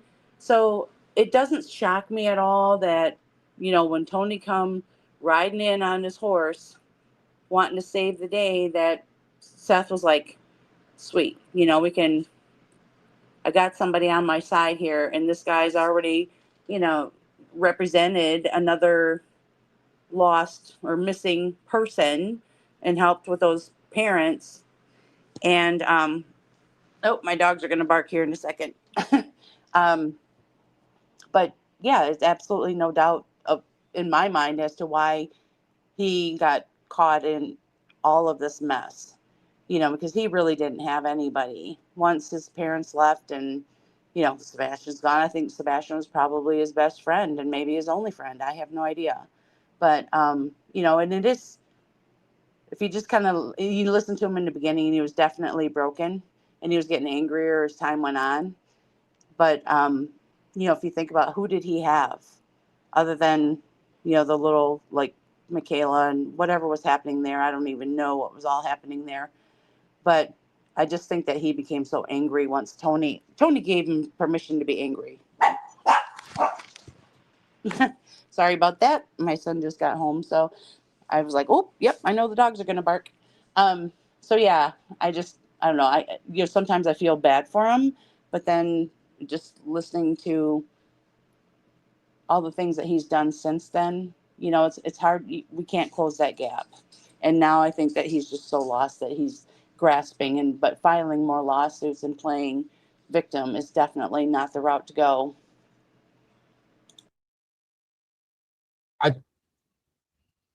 I heard about what you did yesterday. Mm-hmm. Did I lie? I didn't watch you. I heard. If you heard it, did I lie? It's an important question, and I know that you may not want to answer it, but it's a very important question. And I know it might be an uncomfortable question, but did I lie? I need you to understand. I heard. And this is, I heard that you were live on YouTube. I went there and you cut it off. It needed to be. I was like, I look at it like this. Nothing is done on the internet that sooner or later doesn't come around. Well, let me put it this way. I don't know what you were told, right? But I lost my shit yesterday. Complete fucking breakdown. Because for 2 years, I thought everything that I was doing was to save Sebastian. Everything that I was keeping in my mouth closed about, other than behind the scenes, letting officials know. You know what I mean? Recording phone calls. When I tell you recording phone calls, I mean, so let Chris and Katie come out here and say whatever the fuck they want to say. I have no problem with that. I just know the one thing is this. Like you just said, I don't know Sebastian. I don't know him from Adam. But the only thing I've given a fuck this whole time about is Sebastian. Now, I might have gotten sidetracked with some drama from time to time. I'm human. It happens. But I will not sit here and take your side. I will not sit here anymore and take their side. There's no side, truth. There's no side truth. It's just find Sebastian. There is no side. I tell people in my chats, on my panels, there are no sides. It's just find Sebastian. He's missing. He's missing. He's lost. Now, I'm not a big fan of Seth, and I don't watch his panels, but has anybody else heard him lecture his own chat to say there's no sides? This is just about Sebastian. All of a sudden, there's no sides. Well, then why are you suing people? And why did you do all the things? Why did you pick? Hold on a second.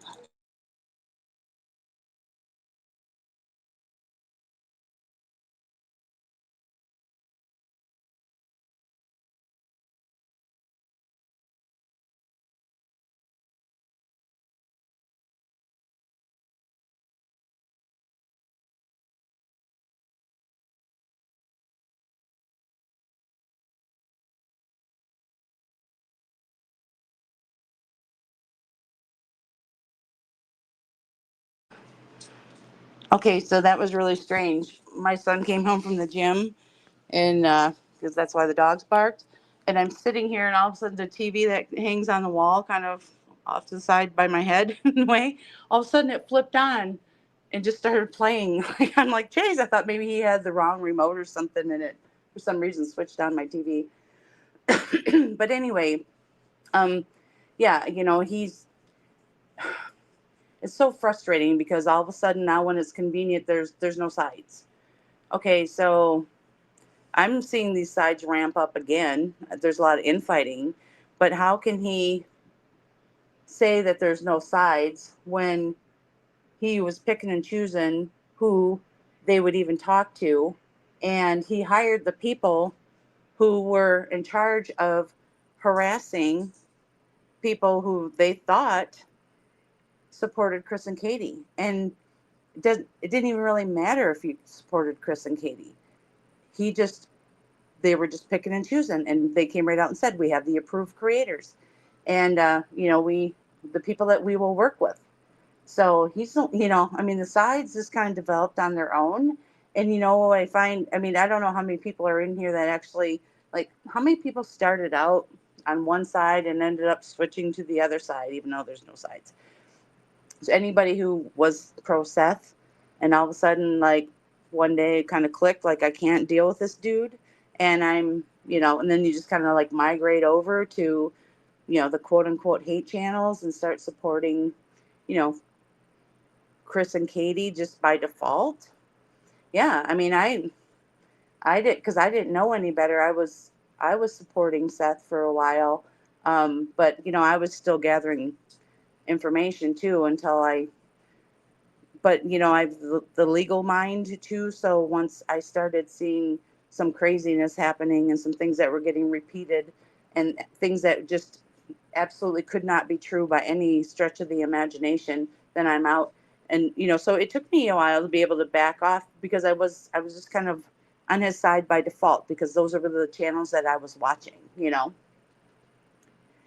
So anyway, now that we have the TV off, the dogs are done barking, hopefully. He needs to be found. One's like, yeah, I'm going to stay up. You can go to sleep. We'll just switch. You do night shift, I do day shift. We'll make sure they never sleep again.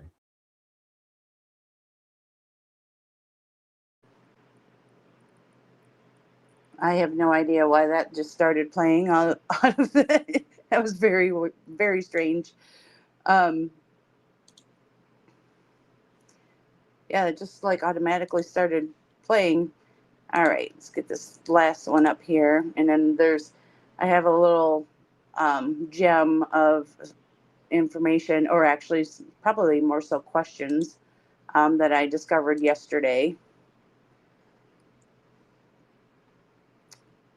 Yeah, I grew up in the country.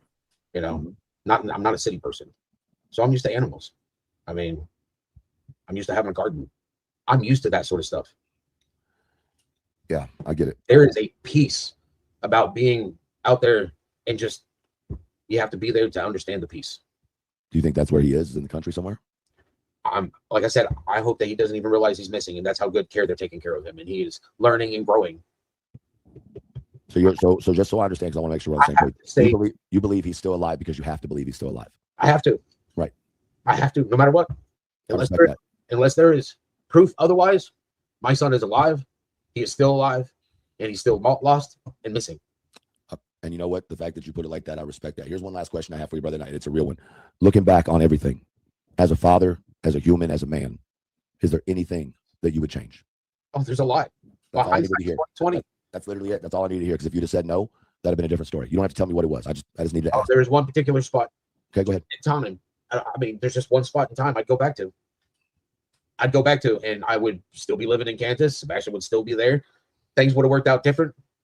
I'd probably own my parents' house because they sold it shortly afterwards. And there would have been a foundation right then and there. And Sebastian would be going to school. He'd be around people until he graduated from high school. He'd be around the same kids. He'd have a community. Yeah, there's one spot in my life I'd like to go back to and change everything. He would have never had any of that stuff happen to him in California. He never would have been here in Nashville. Never been here. Well, what does he mean by Sebastian would still be in Kansas?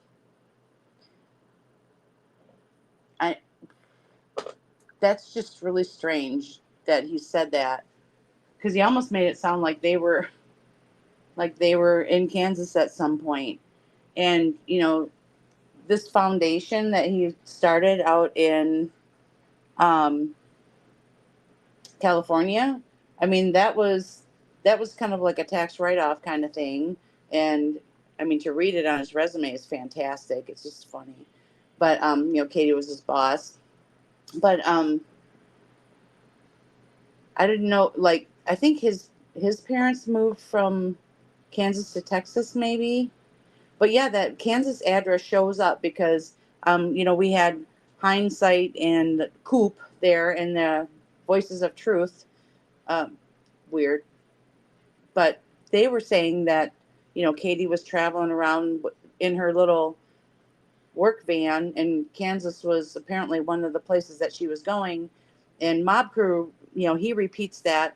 But if you look up the address that they were referring to, where they accused Katie of driving around and possibly hiding Sebastian, Seth's name is tied to that address as well. So, I mean, I guess when you don't want to,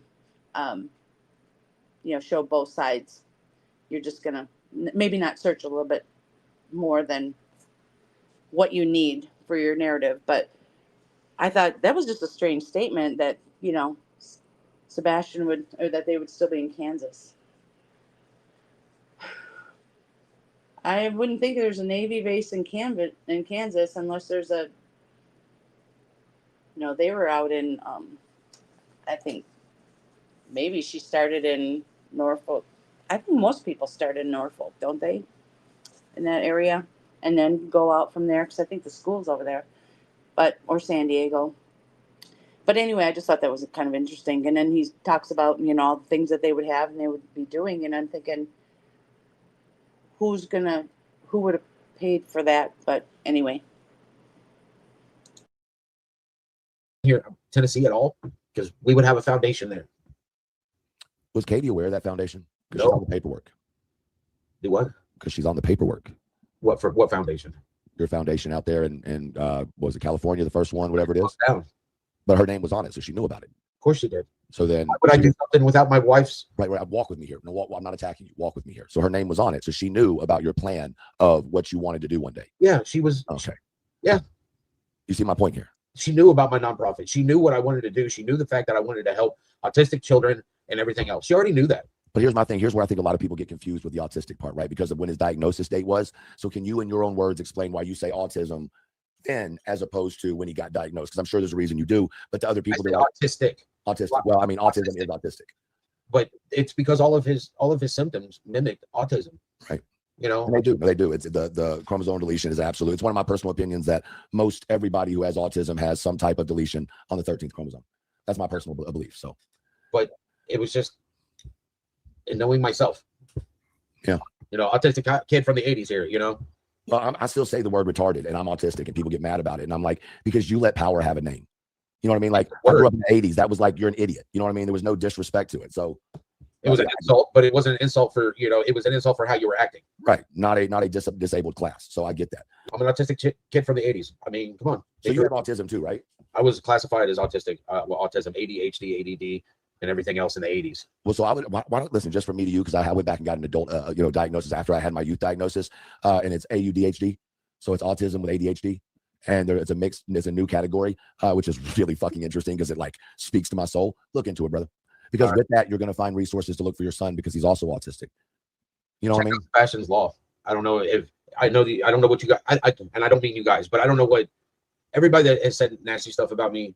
I literally, you go on a block list and I hide you from my channel because I don't want the negativity. I'm going to say what I'm going to say. It's based on facts, you know, and it's how I feel too. But it's how I feel about the facts. Well, hallelujah. He doesn't want the negativity. I don't want to say that, but you know, here we go. He's once again totally dismissing what truth is saying. Like, hey, look into this. There's some resources, or you may get some resources from looking into this. And then he goes right back into being about himself and, you know, finding Sebastian. He's not even listening when people try to offer him some advice, and not even like, oh, you know, Seth, you should be doing this or that. You know, I mean, just even like that was a resource. That wasn't like telling him what he should be doing or what you know, what he could be doing better. He was offering like a resource. You know, hey, check into this because there might be something there for you. But he can't hear that. Facts. And the fact is my son's missing. I'm not going to let you try to bring me down. I have too much stuff focused on trying to find my son. But at the same point in time, my dad always told me, if you see a problem, you're just running your mouth if you're telling about the problem. Come with a solution. Well, I see. What is the irony in that?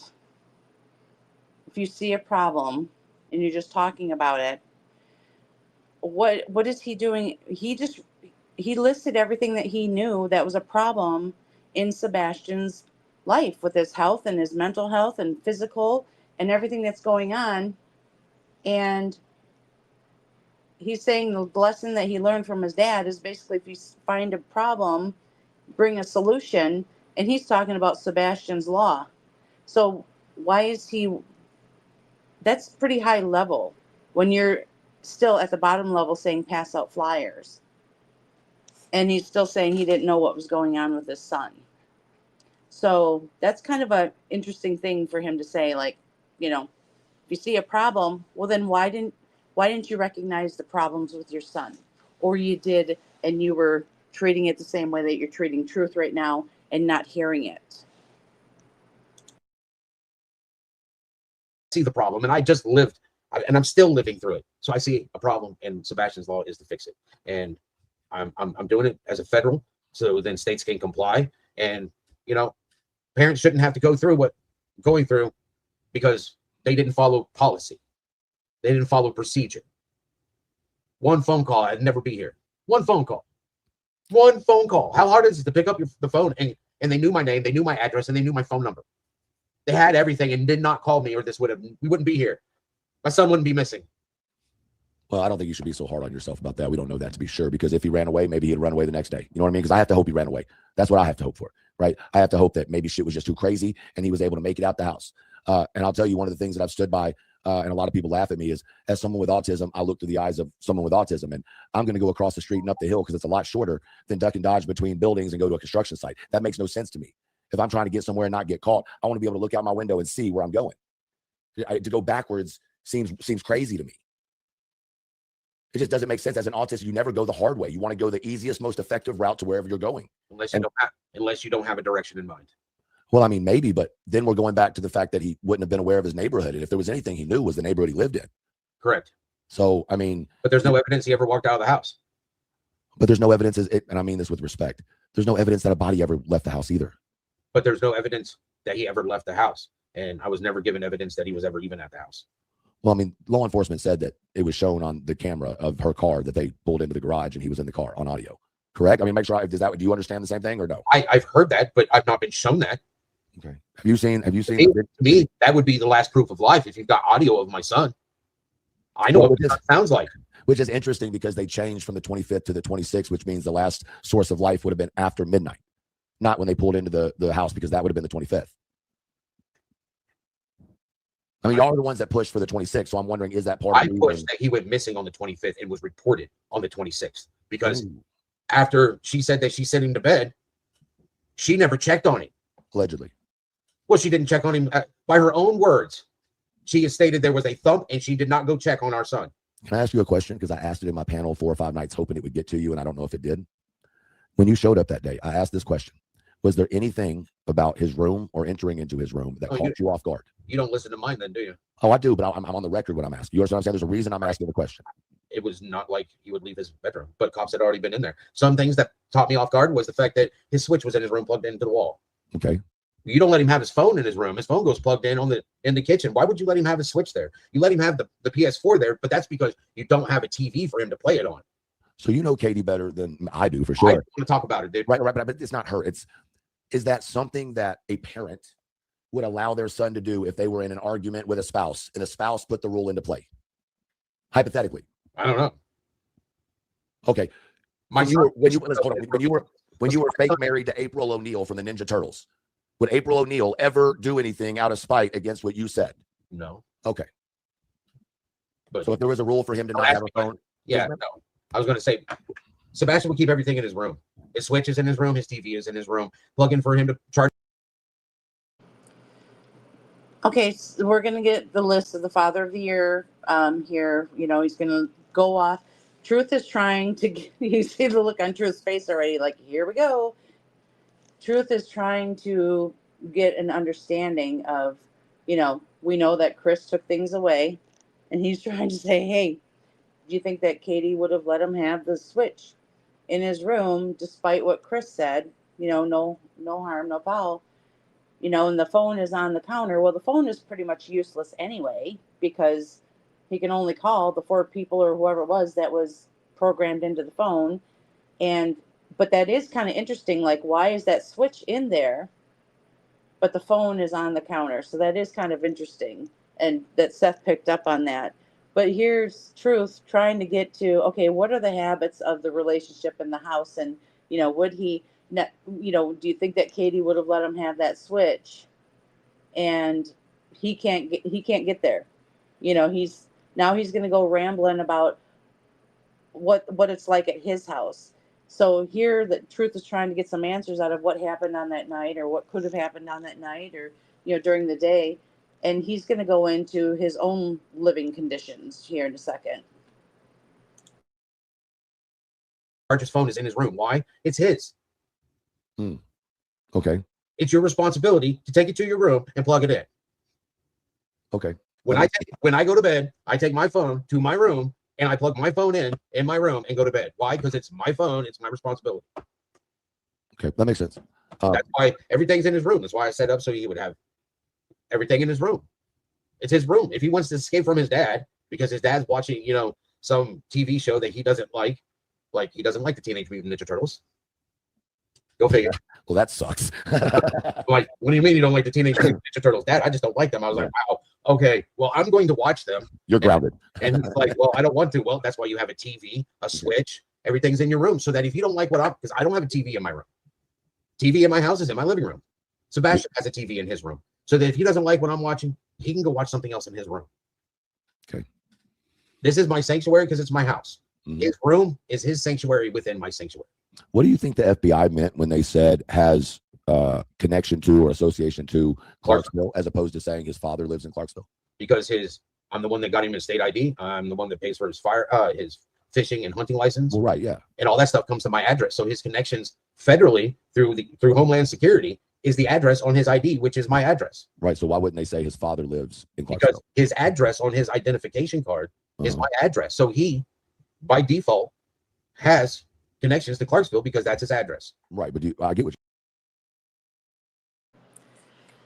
That part right there really explains a lot, because he could not even sort out that under normal circumstances, you say, you know, he has connections to Clarksville because his dad lives there or he has friends there.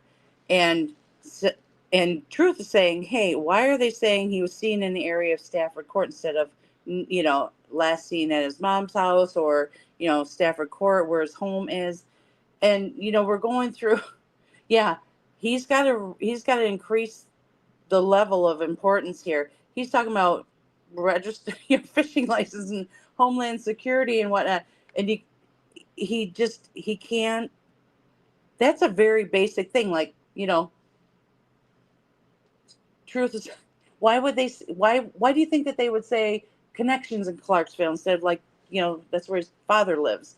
And he's going through, well, it's because I and me and I registered him, and that's where that, he's not even getting it. He's not even with us. So it absolutely doesn't shock me at all, the other things that are happening. But there's no wonder why at the end of this, Truth ended up with his hands over his face and his face on the desk. It's no shock. What you're saying, 100%. But that's kind of like the same way it says went missing in the area of, as opposed to his house. As opposed to his mom's house. Right, but it's the same thing. But it's the same thing with what I just asked you. It's like, why wouldn't they say his father lives in Clarksville? Because saying connections in Clarksville implies to the general public negative, not positive. Well, I don't write what they. I understand you don't. I was just wondering what you thought that meant. You know what I mean? Like, it just meant that his address was here in Clarksville. Okay. Just when they said that he disappeared from that address in Hendersonville. But they never did. Exactly. Last seen in that area. Didn't disappear at all, but was last seen in the area. Was he reported as a runaway or kidnapped? I believe Katie reported him as a runaway. What would have made her thought he was going to run away, or he did run away if he had never run away before? You'd have to ask her. I agree. I'm just wondering, like, what you might think as his father. You don't have any idea why that might happen. I have no idea what they're thinking or why they would have even said that.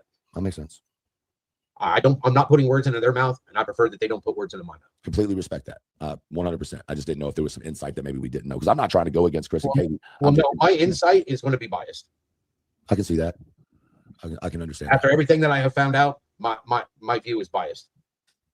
You think he was being abused in the home he was in your personal opinion? DCS records, and then the way he acted that before I took, yeah. Okay. Hopefully somebody got a clip of that where he just admitted, from what I've learned and the way he acted, yeah.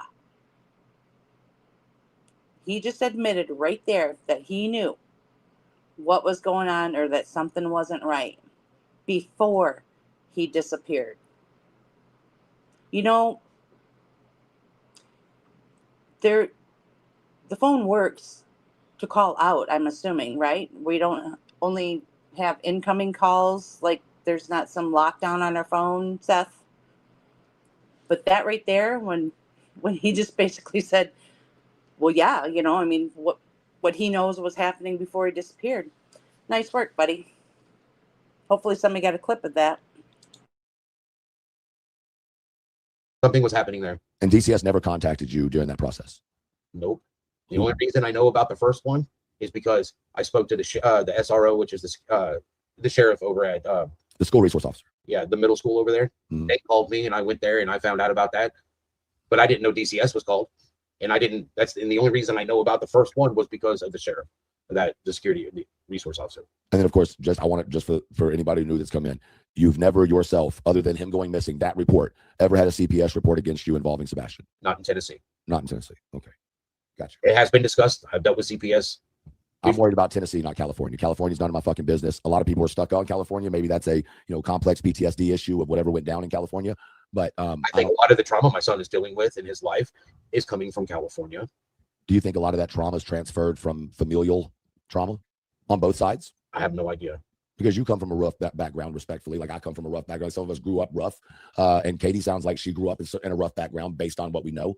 So obviously Sebastian would inherit the genetics that both of y'all have, good and bad. You know what I mean? So I guess what I'm trying to understand is, like, we've been led to believe he didn't have extra shoes, which is crazy to me because kids always have extra everything. We're led to believe that he didn't know the code to the door to get in to the front door. I don't know. I don't know anything about their house or how they have it set up, man. Here's what I have a problem, brother. This is where my problem comes is, like, but you're his dad. Why didn't you know, bro? And I'm not guilting you. I'm just trying to understand, like, from my understanding, he used the code to get in and out through the front door all the time. Okay. Okay. Because when I would pick him up, he would go into the house. Nobody's there.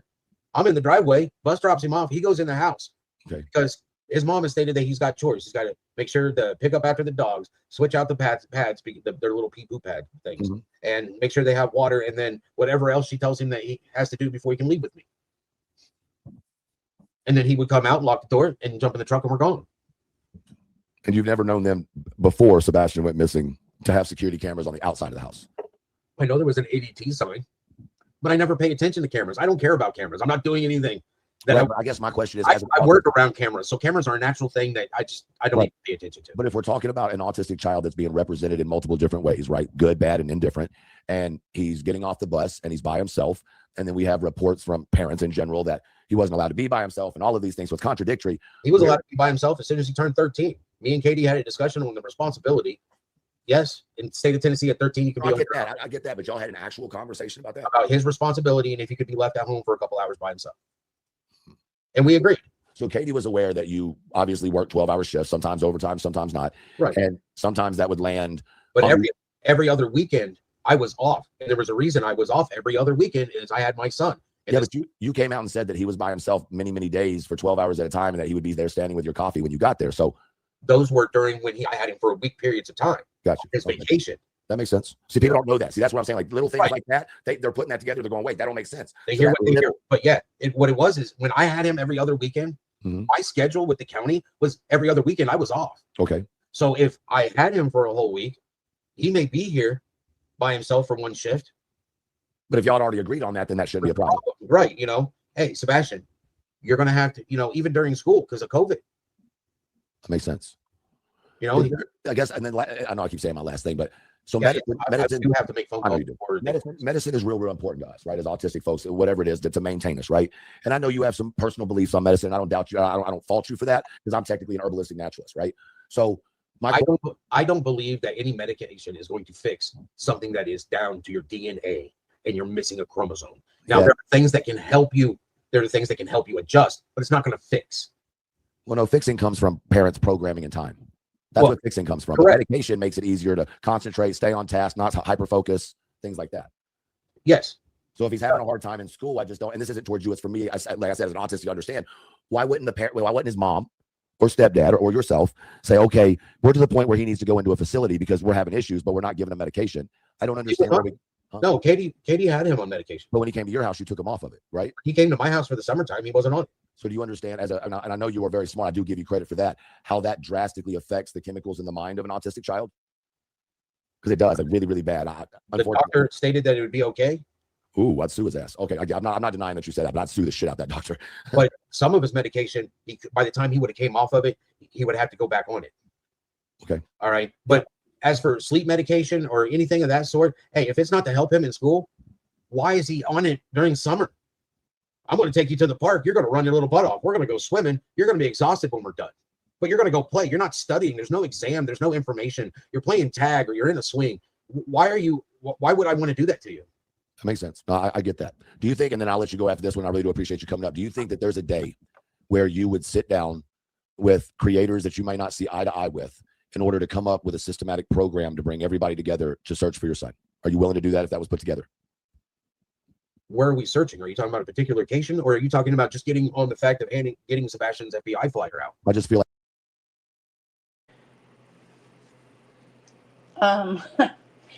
yeah, so see, Truth is trying to, let's get a ring of people, sing Kumbaya, let's get our act together and start working together to find Sebastian.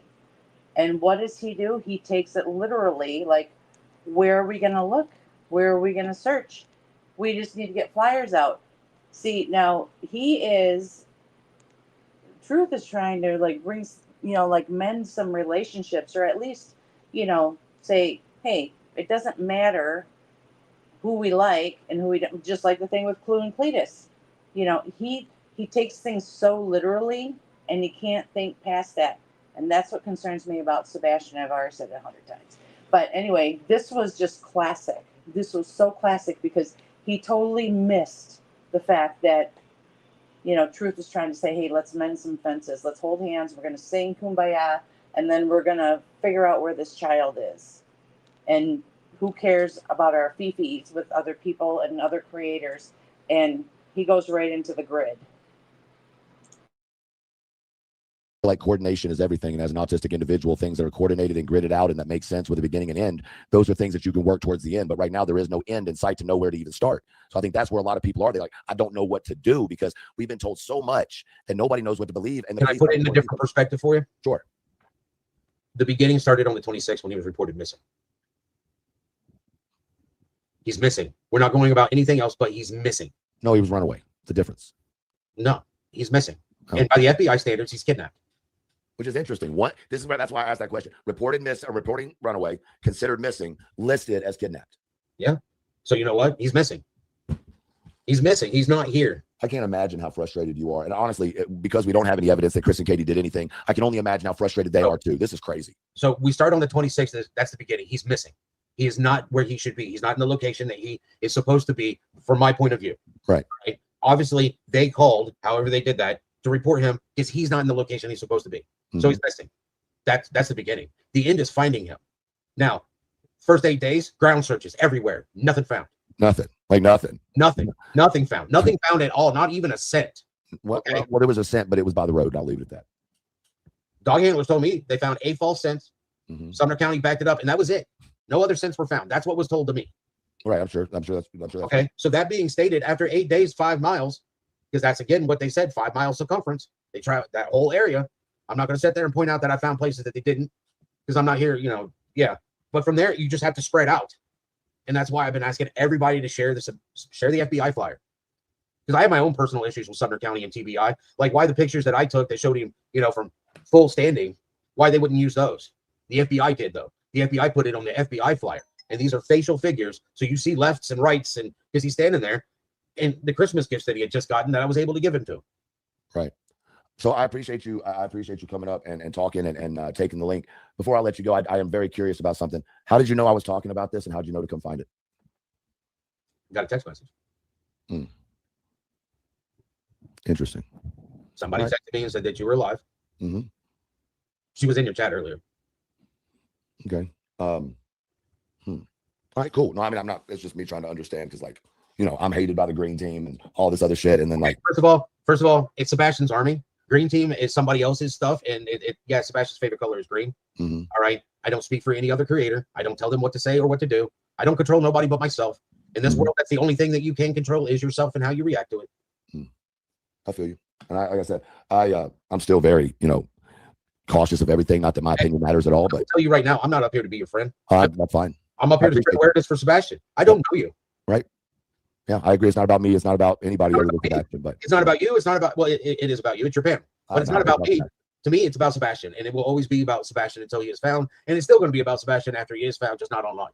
Right. I mean, I agree with you. It is about Sebastian, but with every bit of respect, it's just as much about you, Chris, and Katie because of all of the questions that hang over. That's all. So I don't have a problem with questions. I answer questions. I literally on my channel, it's Fridays. Normally it's Fridays, and I answer questions that were in chat from the live previous. I have somebody that literally copies them and pastes them, and I told them don't screen my questions. And they don't. So they just copy, paste, and email it to me. And whoever I have on the panel to ask me these questions, they get an email of this, which is the same email that was sent to me. I don't even look at it, dude. I don't care about questions. I care about finding my son. Got you. I can respect some of the questions are fun. I try not to cuss. I really, some of the questions are horrible questions. Some of the questions are about things I don't want to discuss. I don't want to talk about them. Yeah. You'll get me on a tirade because I know everything in the DCS reports. And so I'm biased. You put your hand on my kid. My son. And you're going to see not the brightest or the best, but you're going to see probably the brutalest side of me because Sebastian's my son. And he deserves to be protected. And I don't like people that don't do if you're a parent, you protect your kid. Right.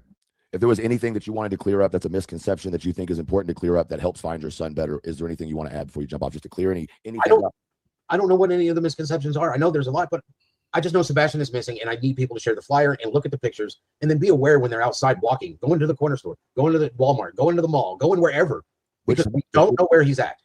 Which Sebastian are we supposed to look for, though? Because we got pictures of 4 different people that look 4 different types of ways. FBI flyer until it is updated by the National Missing and Exploited Children, until the one on the FBI flyer. I'm wondering why it wouldn't be the one taken at the Texas Roadhouse that night. Makes sense. If I had seen that picture, or if I had that picture, I would have given it to the FBI, sir. Wait. Chat. Who was it then that got that picture? It was said. That picture was sent to Chris.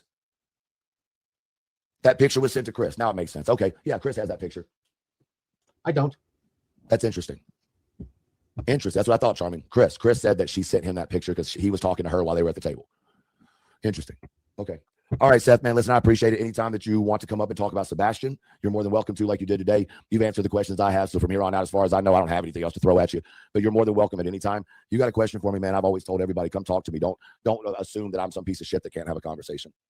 I mean, evidence of right now, we've had a conversation. No, for sure. Yeah, there's going to be evidence out there about it. And because I am because I am who I am, I wasn't like this the whole time. Right. Because I don't hide behind. It's me. I don't have any reason to hide. I'm just looking for my son. People are going to say whatever they want. That's fine. Everybody has their opinion, but at least let it be based on facts, not just because you don't like my mustache or you don't like how I act or I speak. Because you know what? Welcome to my world. I get it, 110%. Well, Yeah. thank you, Seth, for coming up, man. We'll continue to push for your son to be found, and I know his birthday's coming up, so we can only pray that that is some type of sign of his return. Somebody said that he'll come home after he turns 18. That's what I hope. I hope he's home tomorrow. That's right. I can wait a couple more months if it means he comes back safe. I know that sounds crazy. Right now. I pray that he's safe right now, and I pray every moment that my phone rings. I believe that. We found him. He's alive. He's well. Awesome. When can I come see my son? Because I know there's policies. I know that when he is found and located, the first thing they're going to do is take him into custody. They're going to take him to a hospital to have him evaluated, health-wise. Maybe. If he's 18, they can't do shit. No, law enforcement, whoever finds them. If he's 18, they can't do shit. They will detain him because he's FBI most wanted. He's on the missing. And when he turns 18, it changes from a missing person to a missing adult. Yeah, I understand what you're saying, but I think you've been given misinformation. I hope somebody fixes that for you because that's not how Tennessee works at all. It's how the FBI works. And that's who I'm talking to. Right, I respect that. I got that. I don't. It's not even worth it. I trust you on what you're saying. Like, I just wanted to throw out there. Tennessee, I see a lot of things that don't work like that. Right. I understand it. I get it. I do. Thank you, Seth. I appreciate you, man. I know you got some things to go, and if we just keep going back and forth, it recycles. So I appreciate your time up here. Thank you very much, brother. Thank you. Thanks.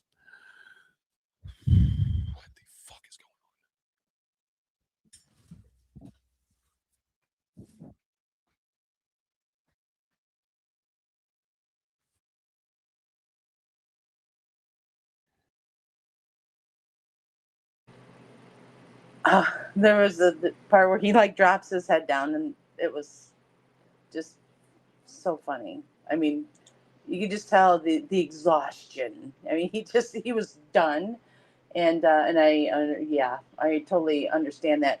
So so this is the part where I'm gonna blaze through this a little bit because I know that we're running over here. But yesterday I was running through the list of dates, like when things happened and who knew what when, and kind of going back to what he said about we have a discrepancy in the complaints about how like Sebastian said that he thought the SA, the situation in California happened 2 years prior to this DCS report. Yeah, exhaustion. I know.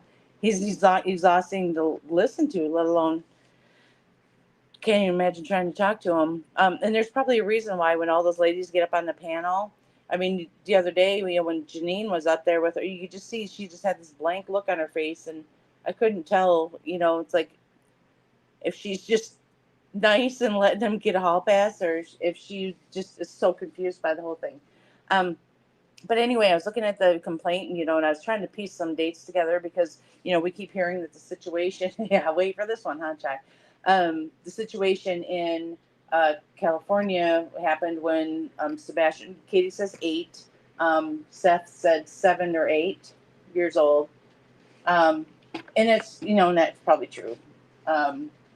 So, we know that he can't really pinpoint things unless it's on a flyer. But when we start thinking back with, the dates of what Sebastian thinks, and, I'm starting to get a grip on, thank you, C Mastiff. I'm trying to get a grip on, when did they actually move to Tennessee? And really, quite honestly, all of these things I'm going to say is none of my business, like zero. But it caught me yesterday. And it was like, holy cow, this is like an algebra equation here. Like, we're going to solve for the y, except for it's WHY. Just, jeez. Um, so Seth had said that, Katie asked him if she could move to Tennessee, and he was like, yes, get him out of California. It's during COVID, and whatever he was saying, but he was like, yeah, get him out of here and go ahead and go. And then he said that he moved there like 4 months after. Now, what point in COVID did they move? Did they actually move during COVID? I don't know, because could people move at that point? I don't know. And I don't know when they got out of the service. I don't know any of that. But as I was kind of revisiting some of these dates, I was kind of reminded of a lovely little interview. I think it was more of a expose that Seth put on not too long ago. The one, remember the been too long. So I'm going to play you just a little part in this, and I won't keep you very long, but I'm just going to play a little bit here.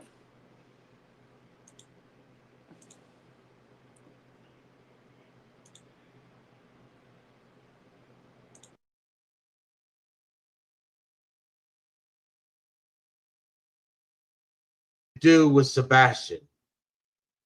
He had nothing to do with you and I having a son.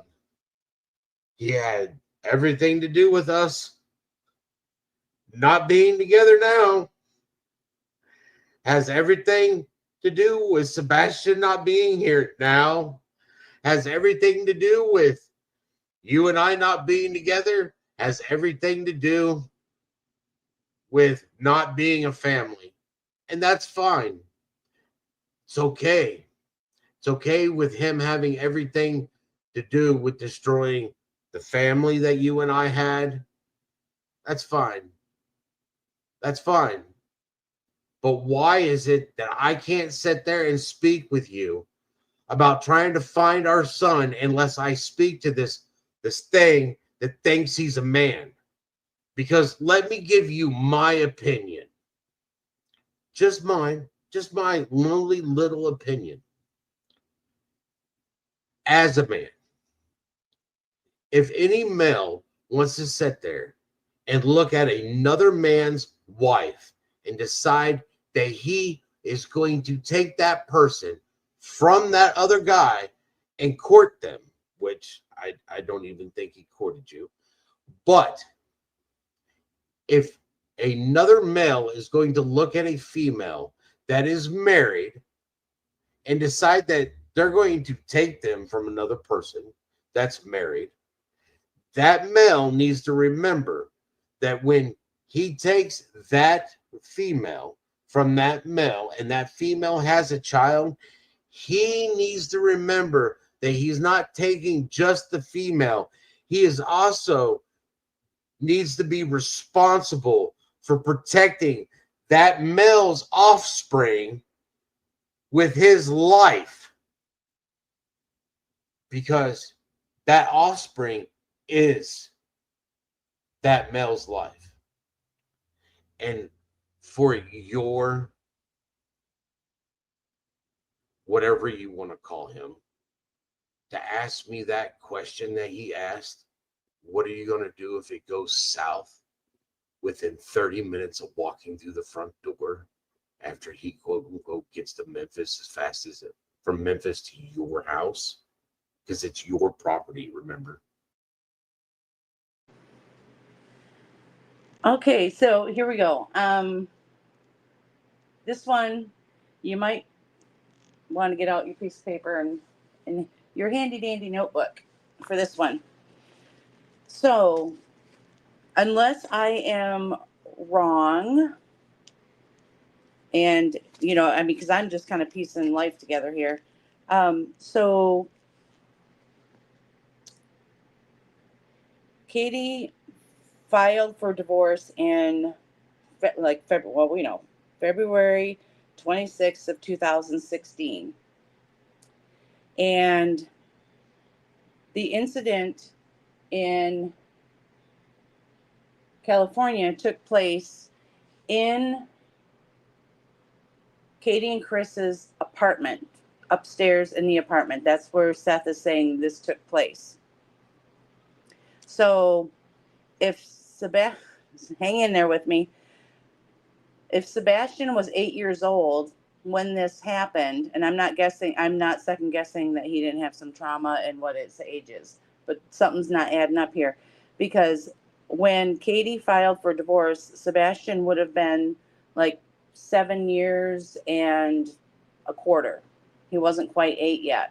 So that was 2016. He didn't turn 8 until the end of 2016 because he was born in 2008. Chris, from what I understand, Chris, didn't he marry Nina in 2016? I mean, they weren't married that long. And Faith was born in 2017. And he's now claiming in this little video here that Chris took the wife away from the male and his son. So when did this event take place? Is he trying to say that he's saying that Chris destroyed that family, because he on a different interview, he was saying that he broke up the nuclear family. So exactly when did this affair take place?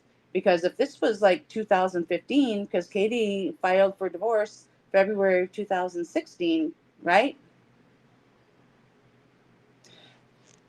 And are we to believe that Chris broke up this family and went on a dating site and met Nina, married Nina instead of Katie, even though Katie had filed for divorce? He married Nina, and then a year and a half later, he got, separated from Nina. Is this what? I mean, I'm just asking because these dates are not. Yeah, I mean, yeah, I think CP was seeing her before his divorce. But Katie filed for a divorce when Sebastian was 7 years and a quarter. So he's trying to say that Chris broke up their marriage. And so that would have had to have been 2015 into early 2016, because that's when she filed for a divorce. He was looking for the next wife, and he found Nina, and he married Nina in 2016, not Katie. And he was married to her through 2017. Well, the divorce was final later, but they had the baby the next year. And it wasn't until, like 3/4 of the way through 2017 that first Chris filed for divorce in Tennessee, and then that was the shenanigans against Nina were dismissed. She bailed, went to New Mexico, filed for divorce out there in October. So, tell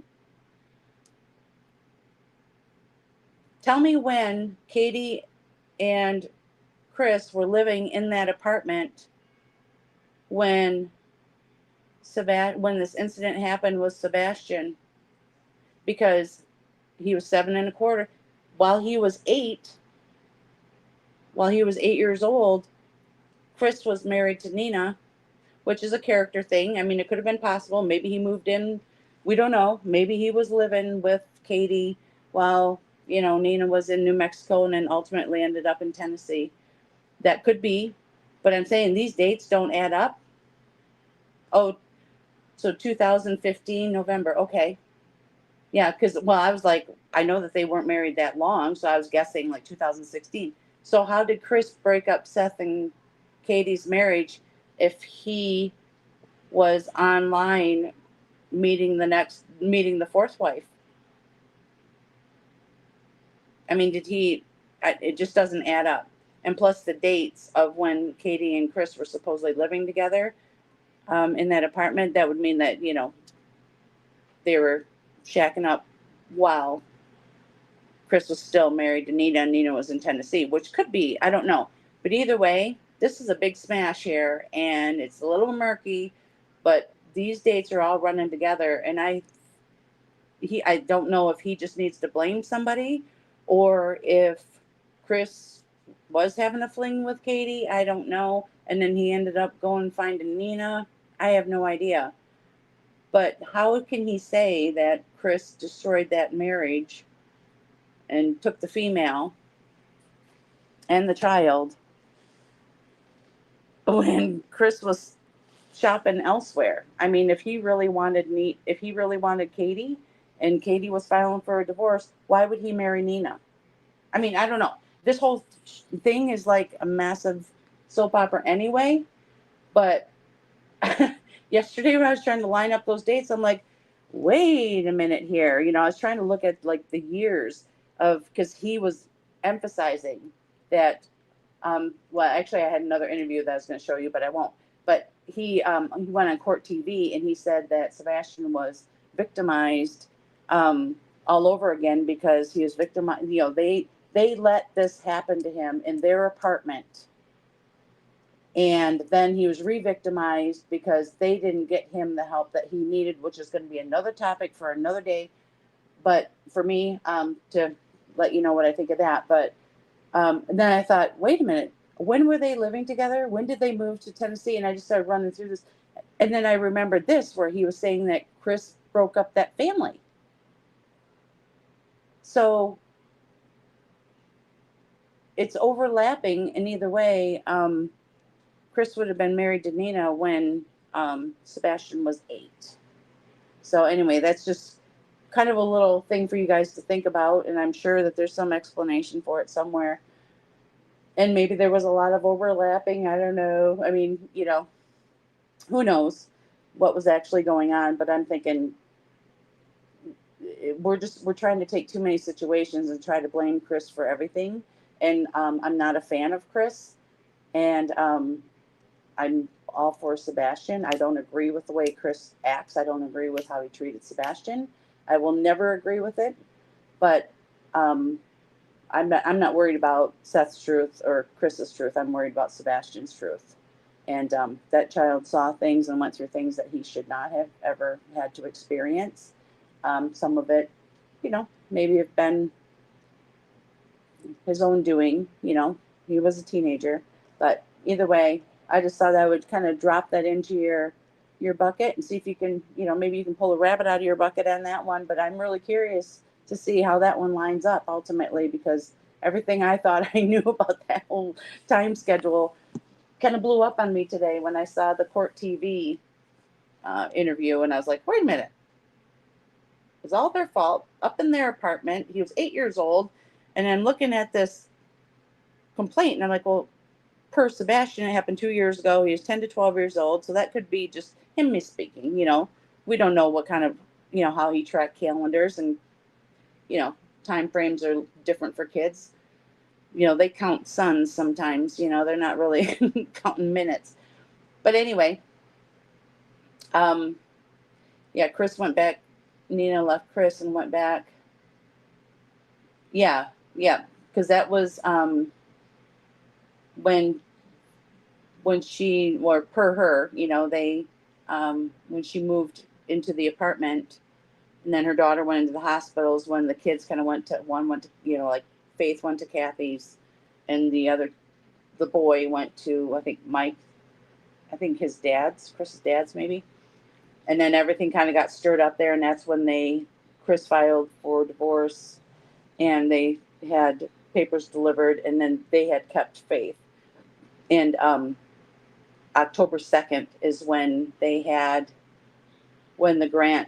judge granted or gave, ordered it to be dismissed and ordered them to give Faith back. And then she was allowed to leave the state, which is really unusual, actually. Well, I guess maybe not in this situation because she wasn't there long enough. And I think that, you know, what Nina said and what the judge did, kind of makes some sense, you know, like she shouldn't have been there in the first place. So, but anyway, I am going to let you guys go. I really appreciate you hanging out with me tonight. And, you know, I'll kind of curious what you guys come up with as far as a calendar because, or, you know, I mean, it's really none of our business, but when we have dates in this complaint and then I'm hearing him and, you know, just knowing that there's a lack of accountability and frankly, I'm over it, you know, as far as the lack of accountability, because when you have this type of personality, when it spills over into a complaint and you're saying, I didn't know, I didn't know, I didn't know, but your attorney, did you read it? Because your attorney is telling us that you did know, and you're slipping and you're telling us that you did know. And, but anyway, you know, it is what it is, but we'll just see how this works out. You know, I mean, I've been looking through a lot of the stuff and I've been collecting all the information and, I have a lot of stuff written up for this complaint itself and then DCS policies and how they line up with the complaint. So, I have it all written out. I just have to, you know, get my mind, get it kind of organized so that I can talk about it a little bit without confusing everybody. So again, thank you so much for hanging in there with me, and hopefully I will see you all in maybe a couple days. So thank you. Good night.